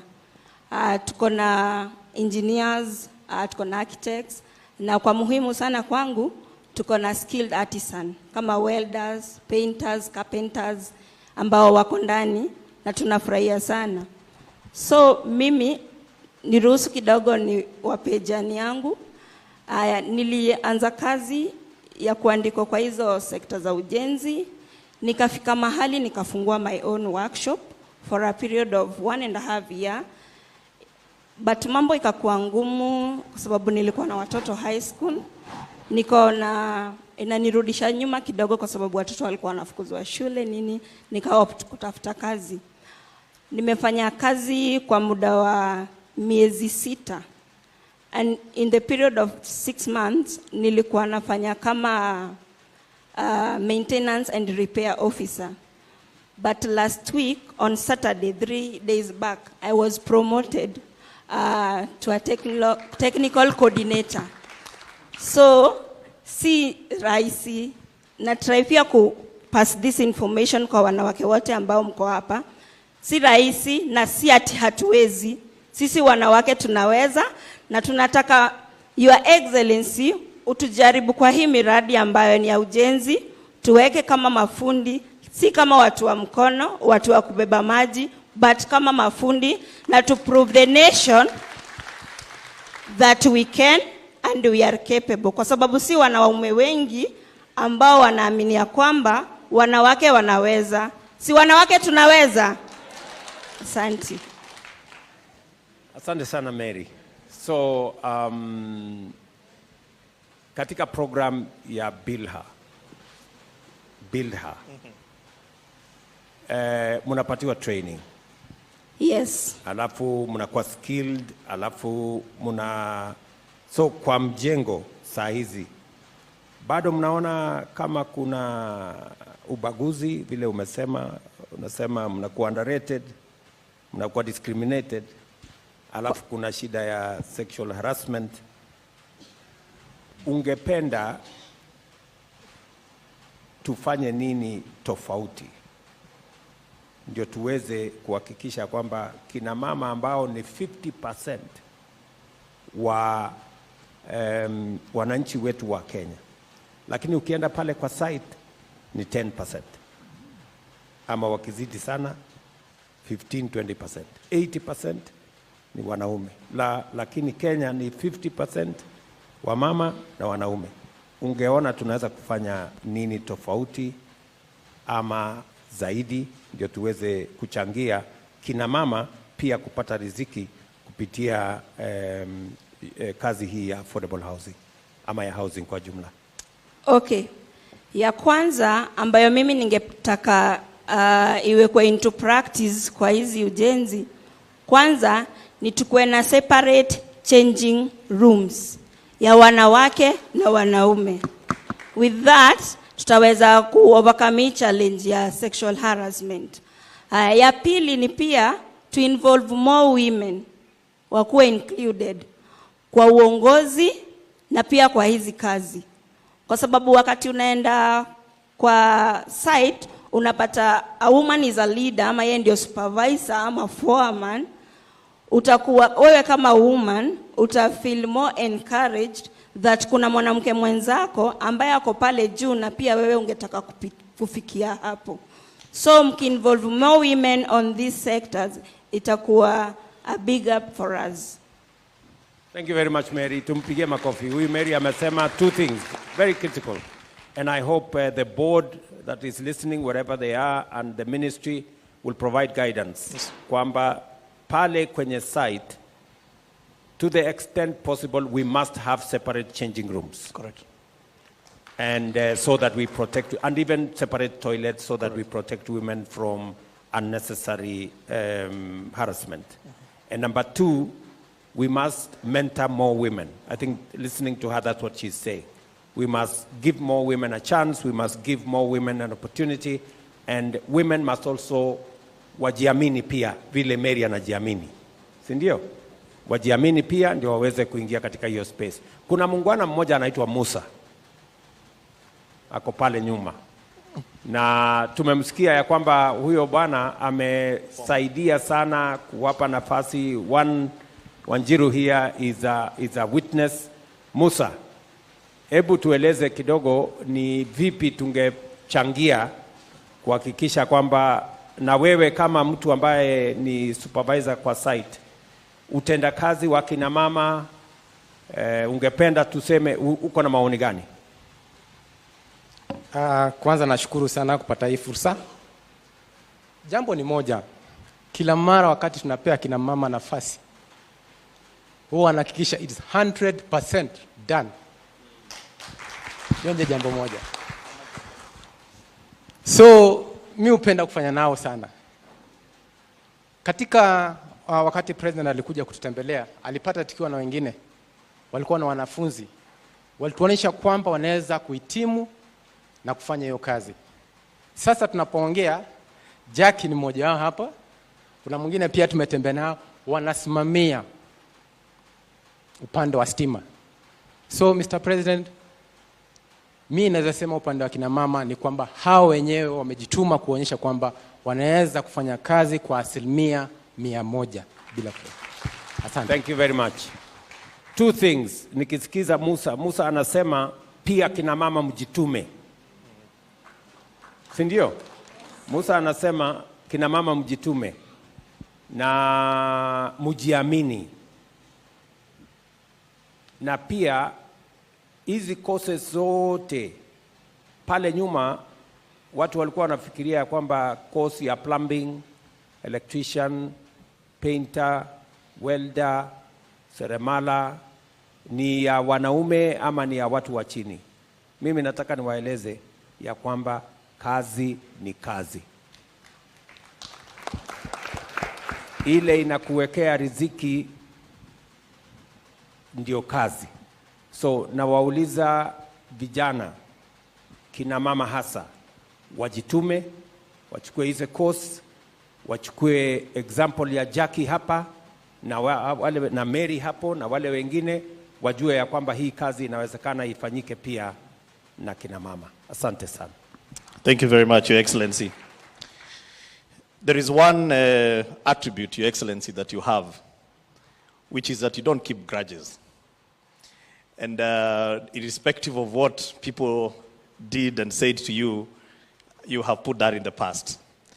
There is a young man who has become your ambassador for affordable housing program in the universities. I will let him speak for himself. Anthony Manyara.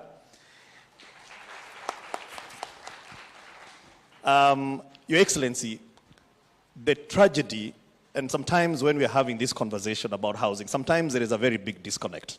Because sometimes we ask ourselves, do we all live in this country?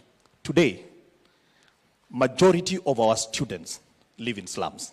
They live in slums to go to the universities, and they are facing all manner of challenges.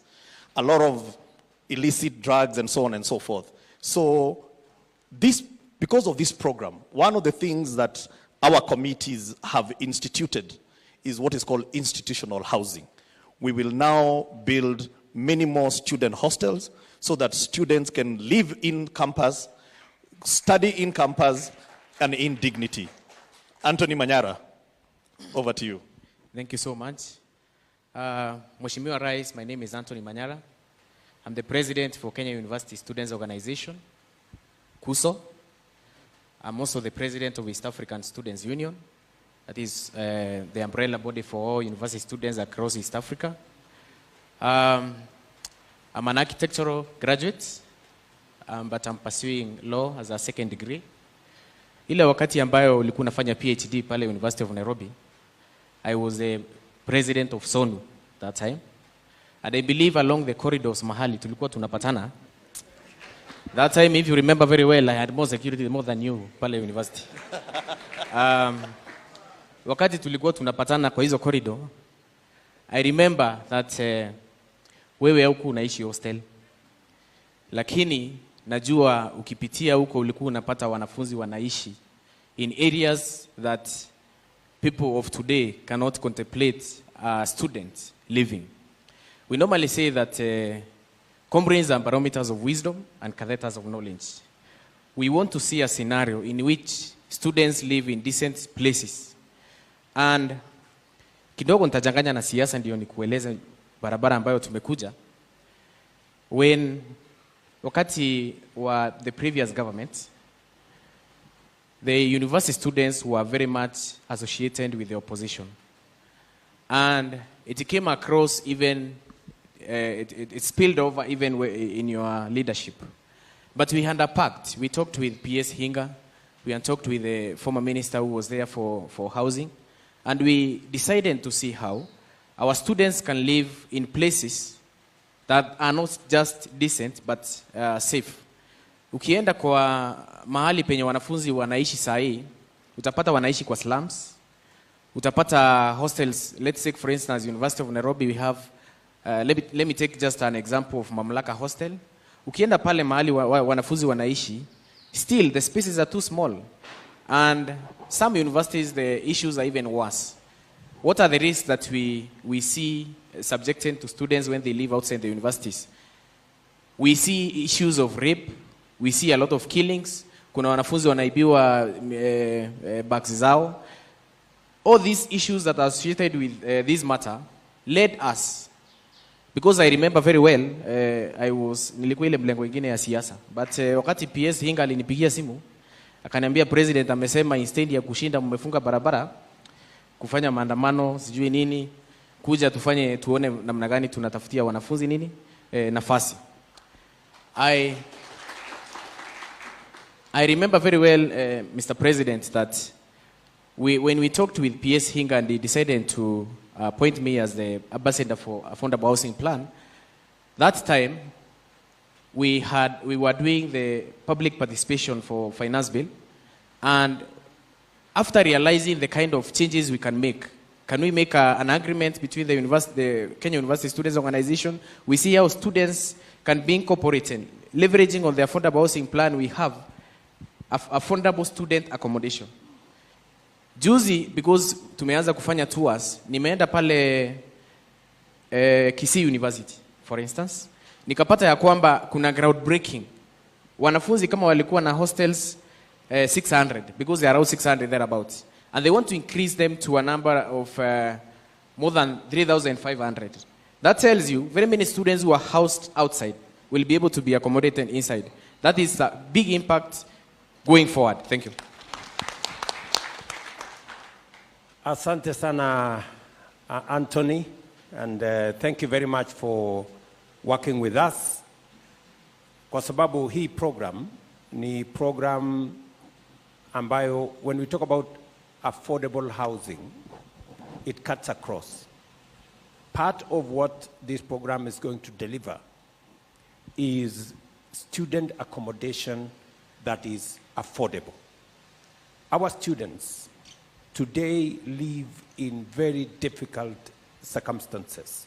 They live in indecent slum areas with all manner of challenges, as been explained by Anthony, rape, theft, harassment. I was, for example, in Bukura, and the students were telling me even to walk to where they live. We needed to put lighting because there were instances of harassment and theft and many other areas. So I want to commit to the student fraternity that under this program, we are going to have a serious rollout. It is already underway on student accommodation that's going to be affordable, decent, and is going to be revolutionary to make sure that our students have a place to stay. And Hinga said about the past, you know, it is only fools who don't change their minds, or so it is said. I mean, we may have been in different political formations, but that is yesterday. Today is a day for us to come close ranks and do that which benefits the people of Kenya together. And having alternative opinion enriches our national conversation and brings out the best in all of us. So Anthony is, I came across Anthony the first time in Bomas of Kenya when he said that I was pushing a 16th century, that's Matere, or they were in the same group with Matere. So, but they now realize that this is not about a 16th century equipment. This is about real people. This is about real opportunities. This is about real chances for all of us to move our country to the next level. So Anthony and your team and Matere and all the other people, I want to tell you that in our equation, everybody has a role to play. It doesn't matter which side of the political divide you come from. Thank you very much. Thank you very much. And in wrapping up, Your Excellency, is a good friend of mine. In the year 2018, when we did Park Road development, we said that this affordable housing program, Your Excellency, is not about four walls and a roof. We have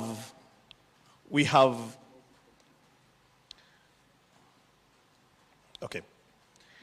So, we do have Kenyans who know how to make doors, Kenyans who know how to make windows. The biggest challenge, Your Excellency, is that between them and the owner of that door are many brokers who make more money than themselves.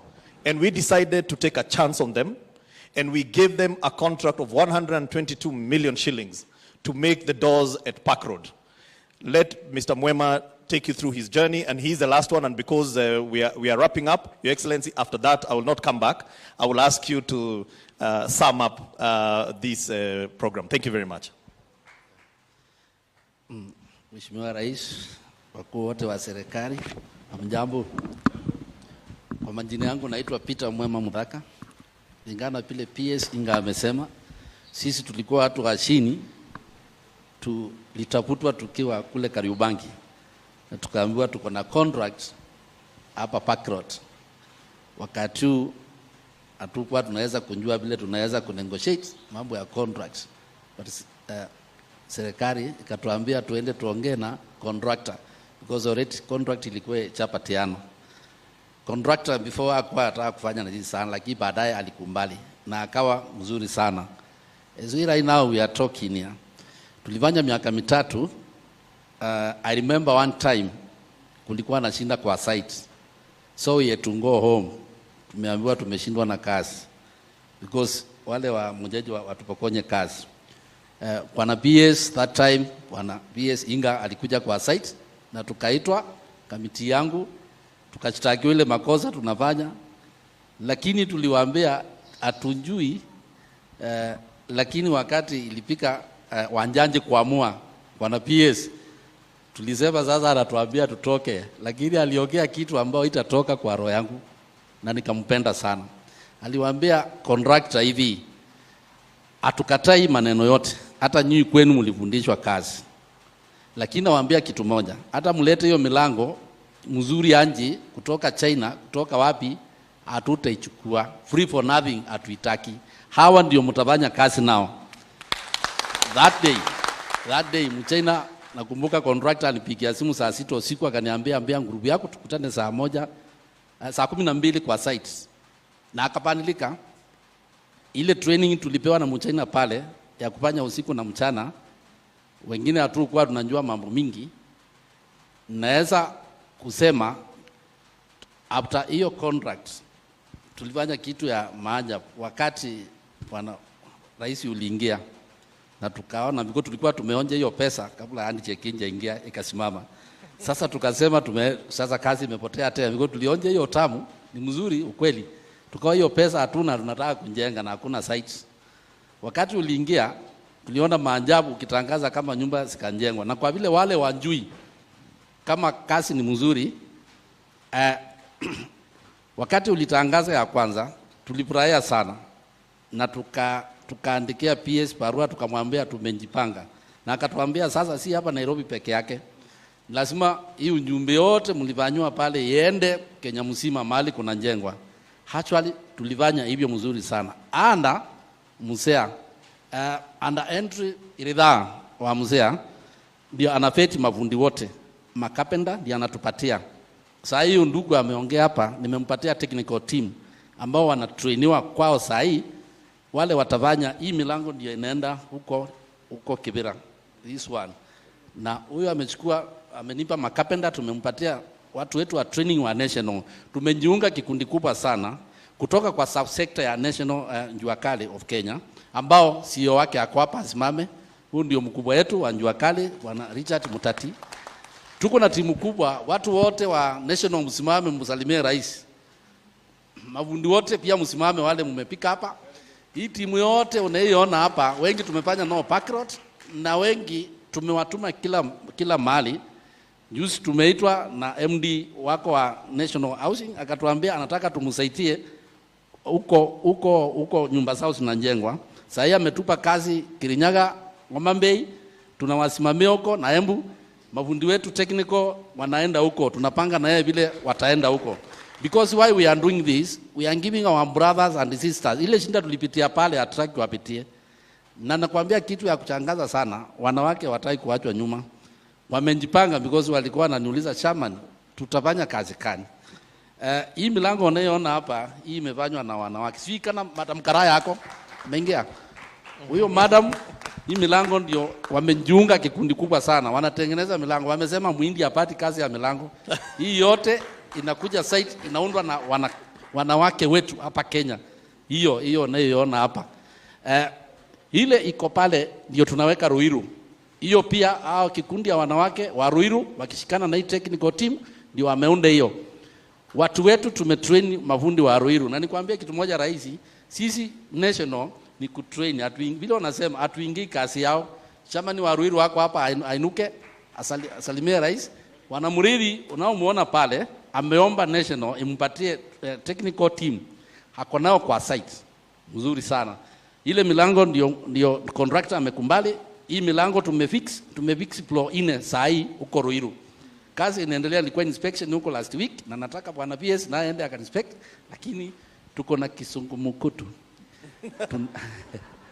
Tunapata shida bwana president, na hiyo mpaka utusaidie sasa. Mimi nimeongea, tumeshoka. Hao mafundi wetu wanaofanya kazi, especially carpenters na welders na fitters, tunaenda nyumbani bila pesa. Why I'm saying this? Developer anatupatia contract, tunaelewana mzuri sana. Anatuambia ana pesa, weka. Tukienda kwa hizi bank zetu wanatungojea pale kwa ofisi, watuambia umekuja hii, unajua hii mambo wako, anafurahia sana. Ile interest wametupatia Mr. President, kusema ukweli, hao watu ukiwauliza wako pia tuko na njaa. Because tunalipa interest, tukilipa other things, tunambaki kamkate ni kidogo tunapeleka nyumbani. So wamenituma hata nikiwaambia president atutafutie kama ni hustler funds, vile tunaweza deliver hii cash tumbaki na kitu, because 25%, 21% banks za Kenya zinatumiza sana. Iko banks moja Equity imetupatia product mzuri Kenya mzima, CEO wake bwana Mwangi, but ukiangalia pia iko juu because hiyo ndio yako chini na 19%, although reducing. tuko na kampuni moja imejitokeza kwetu as national, na usikize mzuri, Tononoka imetuita ikasema CEO alikuwa huko, ikasema yeye anatupatia clinic facility ya 9 days, anapeleka chuma Kenya mzima, kama anapeleka Rwanda wapi, si hapa Kenya, tupanye partnership, tupanye na yeye. Tukamwambia naona tupatie ile price tunataka, na by the way ametupatia hiyo, anatupatia at least hiyo, tunaona at least kamkate kanambaki kidogo. Pale Kibira huyu mzee ameniambia mafundi wamequalify, tunangojea contractor alete sign up. Bwana PS msukume sana because he is going slow kutoa hiyo contract, na wazee wanaingoja. Sisi tumefanyia party yetu, sasa msukume sana iweke kwa meza. Huyu Njorosi Lali ananiambia mafundi wa makapenda wanaona wenzao wakifanya kazi, sasa nao wanataka kufanya. Nitakuwa na this site tumepanga naye next week, ndio tuhesabu wale mafundi wote wamepetiwa na mzee, ndio sasa waingie kazi, wafanye kazi. Sisi kazi yetu kuangalia kazi, ukienda pale ukishika mlango dirisha imewekwa hivi, na hii Hustler Nation yako mnaona hapa. Lakini Mr. President, tusaidie hapo kwa interest. Tumeumia sana, hakuna mkate nyumbani. Sorry sana. Excellency, akwambie sasa akupatie tu hiyo story ya KRA, kwa sababu walikuwa hawako wanalipa ushuru lakini sasa wanalipa ushuru. Ilikuwa nimesahau la story ya pale Pakrot. Pale Pakrot wakati tulipewa kazi ya 122, tulisema kwa vile tumepewa na serikali hii mambo ya ushuru hatunjui. KRA ikatuambia tulipe ushuru, tukandinda. Tukamwambia hii mambo mnatuambia tutai, kumbe tunahesabiwa tu, tunahesabiwa. Wakati tulikuwa kumaliza, tuliandikiwa mabarua, mimi na chairman wa Ngong, chairman wa Kamkunji, tukaambiwa tuende kwa ofisi ya KRA. Wakati tulienda pale tuliwaambia mambo mnatuambia hatujui, mkaambia mtainjua leo. Kumbe kuambiwa tumeinjua leo, pesa yetu ile tumelipwa ya mwisho 26 milioni wamekamata yote. Wakasema hii hamtoi. Imagine hiyo siku ndio tulinjua tuchezi na kulipa ushuru. Hiyo tukiambiwa KRA iko hapa, tuambia kuja tukupe yako, tuachane na sisi. Because alisema alichukua vile tulikuwa tumepanga, tukawe pesa mafundi wapate 16,500 yote akabeba siku moja. Katuambia niliwaambia mlipe mkakataa, nimewakamata. Because aliandikia hizo benki zote barua mahali akaunti yetu iko ikamata. Kutoka hiyo siku hao mafundi wote hakuna mtu anacheza. Hata sisi tunaangalia, tukikupatia kazi kama ulipi ushuru, tunakuambia wewe rudi kwa mzee ukakufanyia interview tena. Because tunataka kuona certificate ya, hatutaki shinda na KRA, na tumekuwa mafrendi sana. Pale Pakrot mnaona tuliambia PS hatuwezi kunjenga hapa, tutoe kwa mabanda. Nasikia ile story wanajoroa wameongea hapa, because tulikuwa kwa mabanda mahali alituokota huko Mathare. Ati saa hizi tunaamuka mahali mzuri pale Pakrot. Sisi hatukujagi ngari na town kuruka, tuko na bahati sana rais. Tunakuja hapa, tunaingia town, tunafanya shughuli, tunarudi kwa nyumba. Hapo tukiwa town naona kwangu. So tulipaitika watu 45. Why hao watu wote wanaona rais wote wamesave pesa.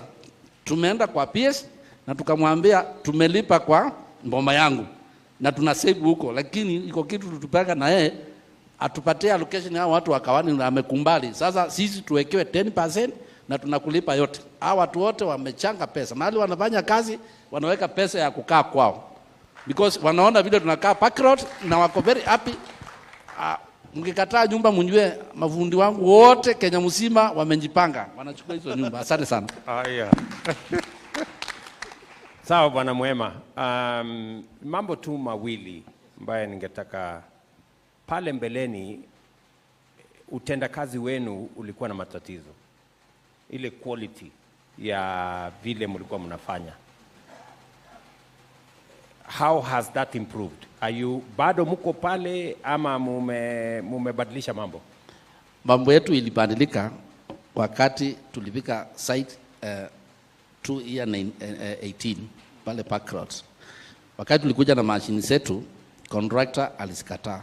And the contractor baadaye wakati tulikuwa marafiki alisema saa you guys naonyesha mashini za kufanya kazi na tutawasaidia kutoka kwetu mahali zinatoka. Hii vitu mnatumia zimepitwa na wakati, kama ile Kabiru tulikuwa tunatumia ile akatufundisha kutumia ile electronic, ukiweka hapo na ile kitu ni mbaya. Kulikuwa na siku ya kwenda kuangalia because tulikuwa tunafanyia kwa site huko kwetu. tulikuwa tunaenda kuangalia na yeye workshop 3 sote Ngong, Kariobangi na Kamkunji, siku ya Wednesday kila wiki. Akiweka hiyo biro yake hivi, anajua ni wapi pambaya, anasema tu correct hapo.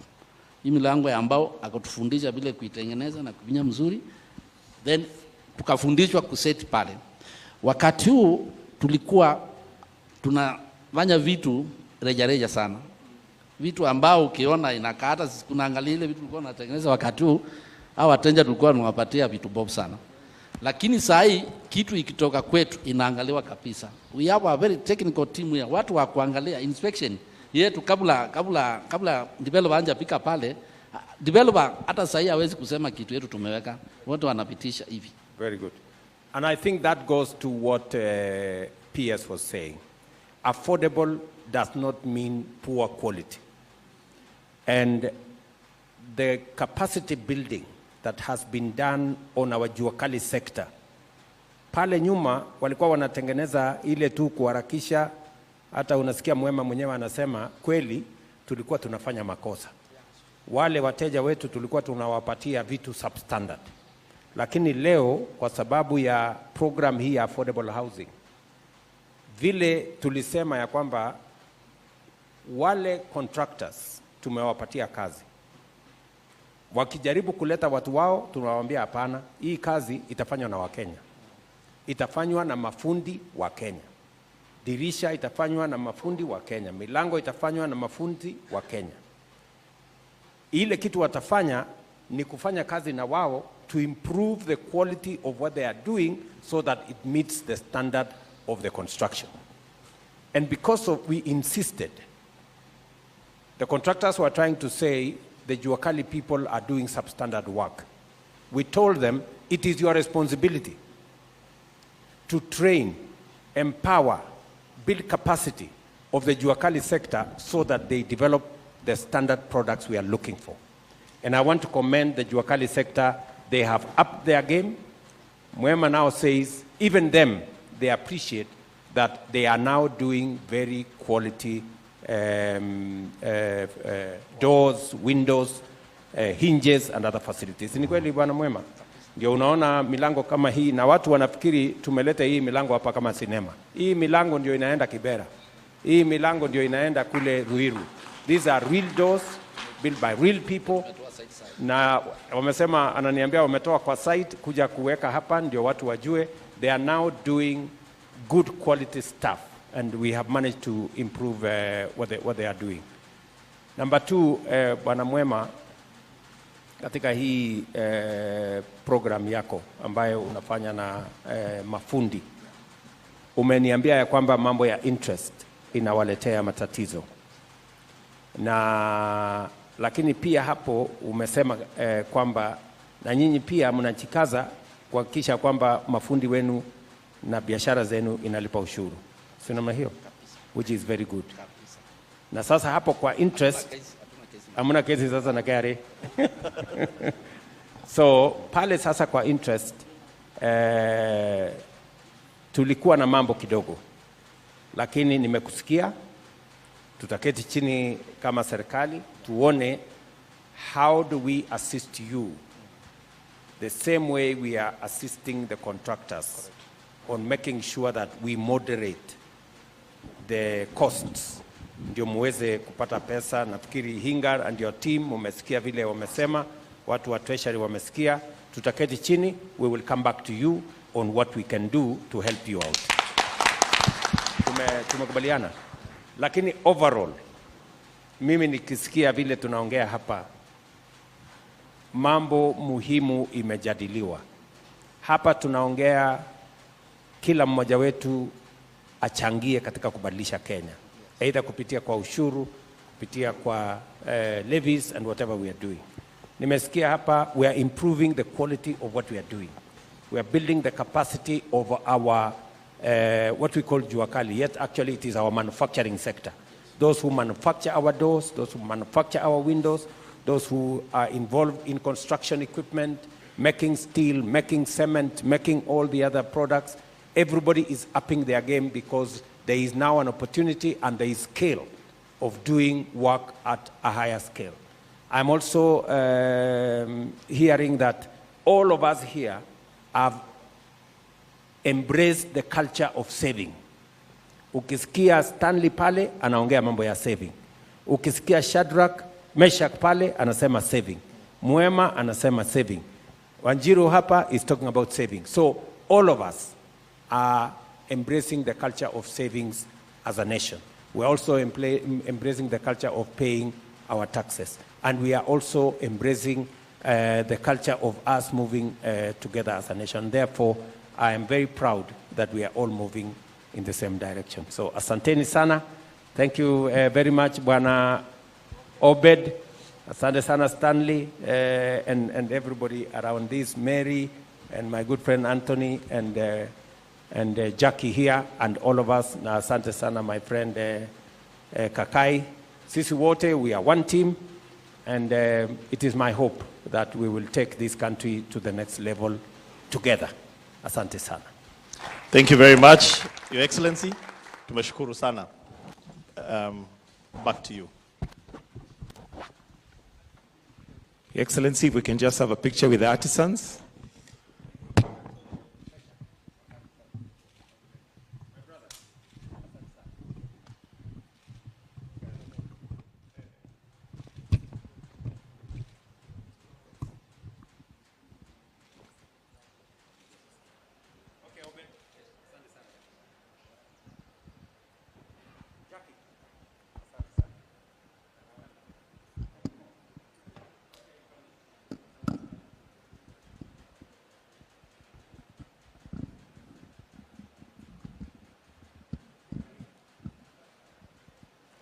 Your Excellency, maybe just to stand in the middle for a picture with artisans, or maybe we can step forward, just step forward a little bit.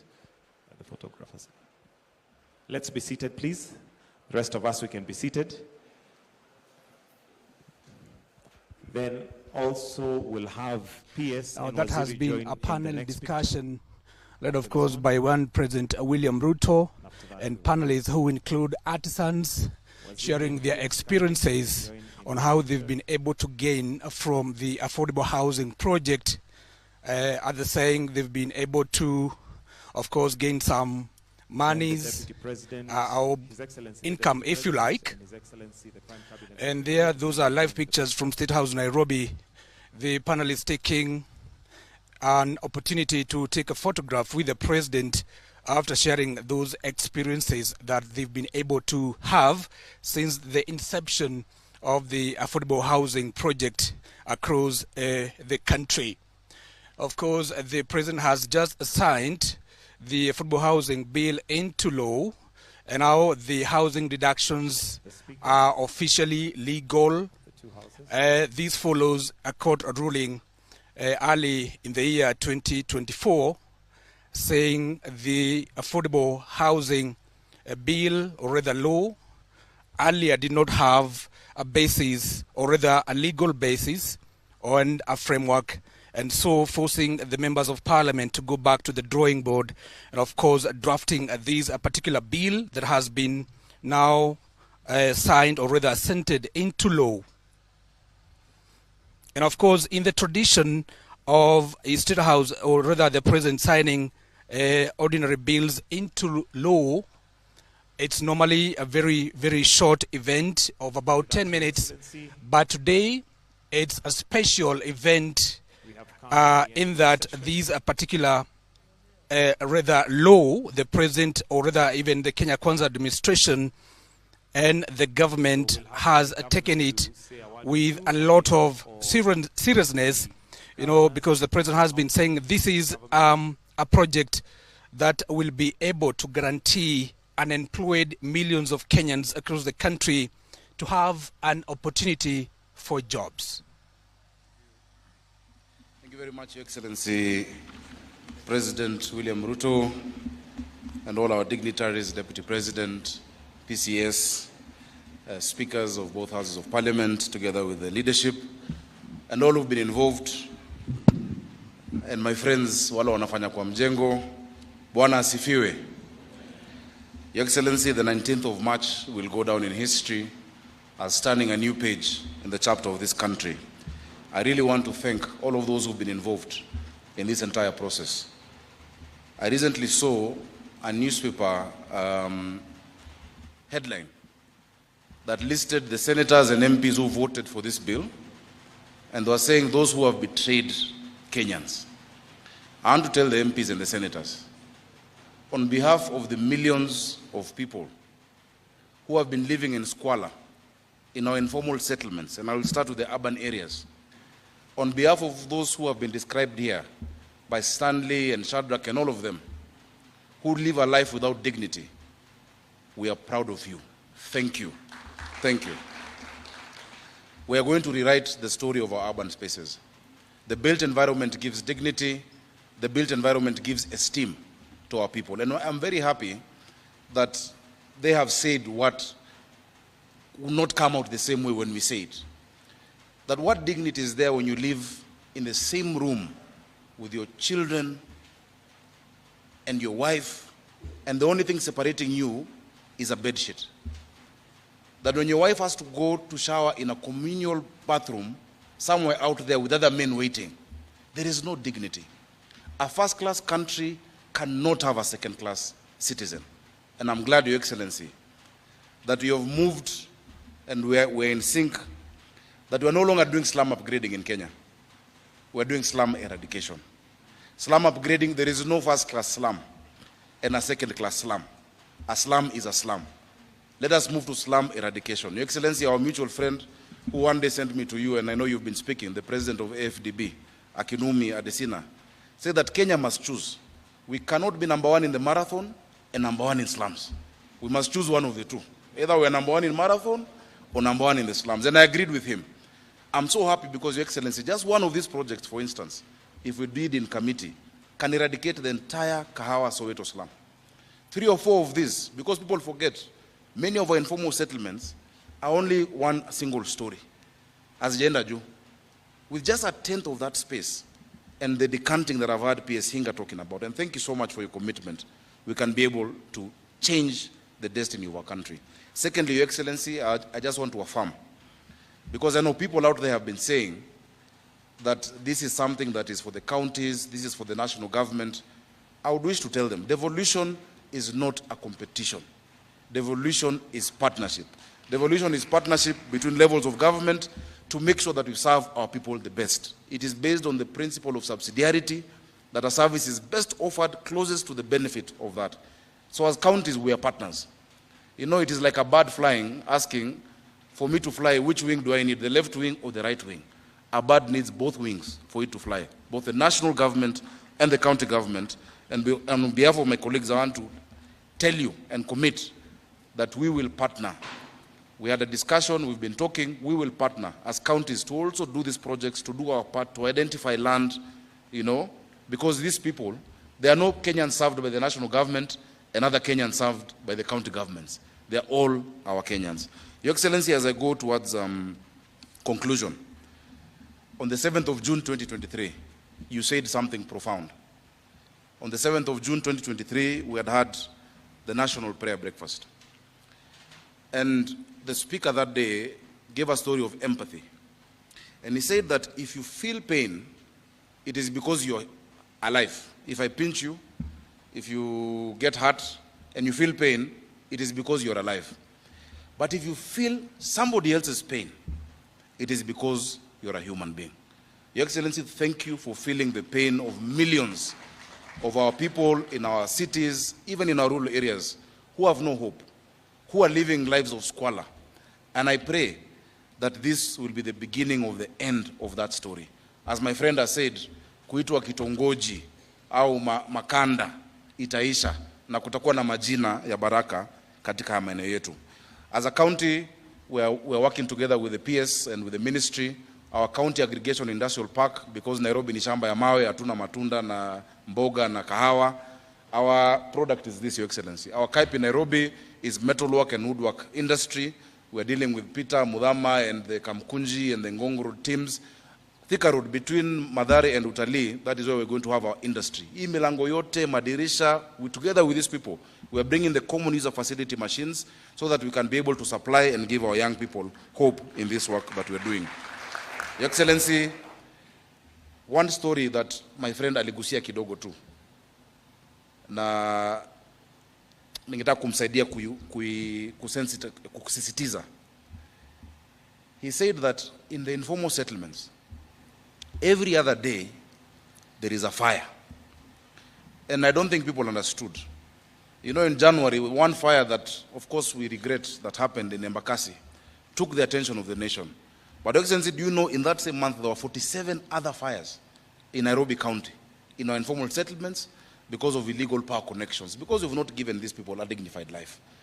Imagine leaving your home and not knowing whether when you come back your children are safe, whether they're how you left them, or whether your house has burned down because of the indignity of living in that informal settlement. Your Excellency, please help us to make sure we sort that out, make sure that we provide water for them, we're able to reticulate for them, because a first-class country that Kenya is cannot and will never have a second-class citizen.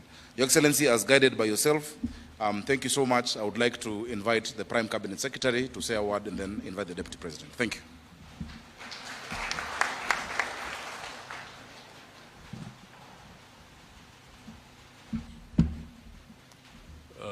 Thank you, Your Excellency, and the Deputy President, brothers and sisters. Today, a good story has been told. But the significant thing is that it is a story that is factual. It's not fiction. I think that is extremely important, that the whole journey to providing housing, decent housing, affordable housing to the Kenyan people is now not fiction, but it's a fact that is being undertaken. The second thing I would just like to point out, Your Excellency, is that cherry picking of constitutional provisions is one of our most unfortunate habits as Kenyan people. Because providing shelter to all Kenyans is a constitutional provision. Providing water to all Kenyans is a constitutional provision. Providing education is a constitutional provision. And so is the need to provide free and open conversation and dialogue. But the problem is that we have been spending so much time cherry-picking the convenient ones, but it takes courage to address the other constitutional provisions which are not about just speaking, but being very practical. Your Excellency, we must commend you, we must commend the legislators, we must commend the planners, that on this one, they have held the bull by the horns. They have tackled the difficult aspects that are provided for in the Constitution. You did not cherry-pick the easy ones. You have taken the difficult ones. Let me commend you, and let us work as a united team, as Kenyans, making sure that we do not engage in cherry-picking the softer options, but tackle the tough and meaningful options in our Constitution. Your Excellency, the Deputy President, please come forward.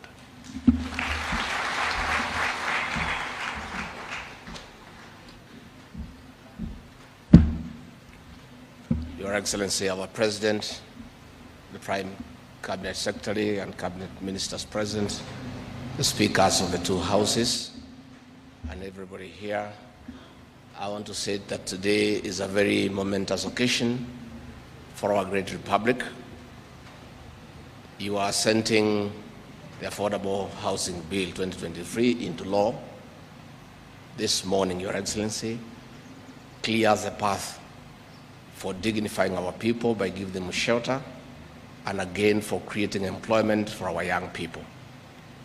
Your Excellency, when this program ran into problems from our critics and we had challenges before the courts of law, you provided leadership, and we admire your tenacity to do the right thing And you did indicate to us that we must have respect for the rule of law, constitutionalism, and independent institutions. And that is why, Your Excellency, under your guidance, you decided we do the right thing by aligning the law and conform to what the courts wanted. And now that this has been done, the path is now clear so that we can create employment for our young people and we can give the Kenyan people dignified shelter.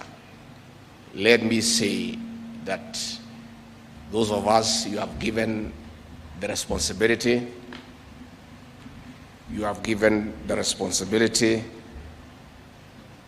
to deal with matters drug abuse and alcoholism. Under your guidance, direction, you have guided us that people should not drink during the day. Now we have an opportunity, because there will be employment, for people to go and work. And for avoidance of doubt, bars will open at 5 and close at 11 p.m. The rest of the time, let us go and work. Let us go and build houses. Let us go and provide shelter for the Kenyan people. Your Excellency, I don't want to spare this occasion, because if I had thought it clearly, I should have prepared a written speech, because when you have a written speech, you cannot say a word that can spoil a very good occasion. So let me add there by not adding anything and to say, Your Excellency, we want to congratulate you as our vision carrier for this matter of affordable housing. This program will define your legacy. And we want to assure you, those of us you have given the privilege to work under you and to assist you in the management of the affairs of this great country, we are right behind you, and we ask all Kenyans to support this program and to support our president so that we can dignify our people. Your Excellency, for today, I also don't want you to say anything. You might spoil this occasion, which has been very good. Now you have the tools, you have the funds. Please go to work and make sure Kenyans are dignified. Asanteni sana. All right, thank you. We've come to the end of this session. However, we'll request that we remain where we are. We're going to take some photos with the different groups. So for the groupings, we'll request that you just remain where you are. We'll direct you on how we'll go. But for Your Excellency, we'll allow you to retreat at your own pleasure, and we'll call you for the photos once we are ready. And with that, we've come to the end of this session. But kindly, let's remain where we are. We'll direct you how we'll proceed to the photos. So kindly...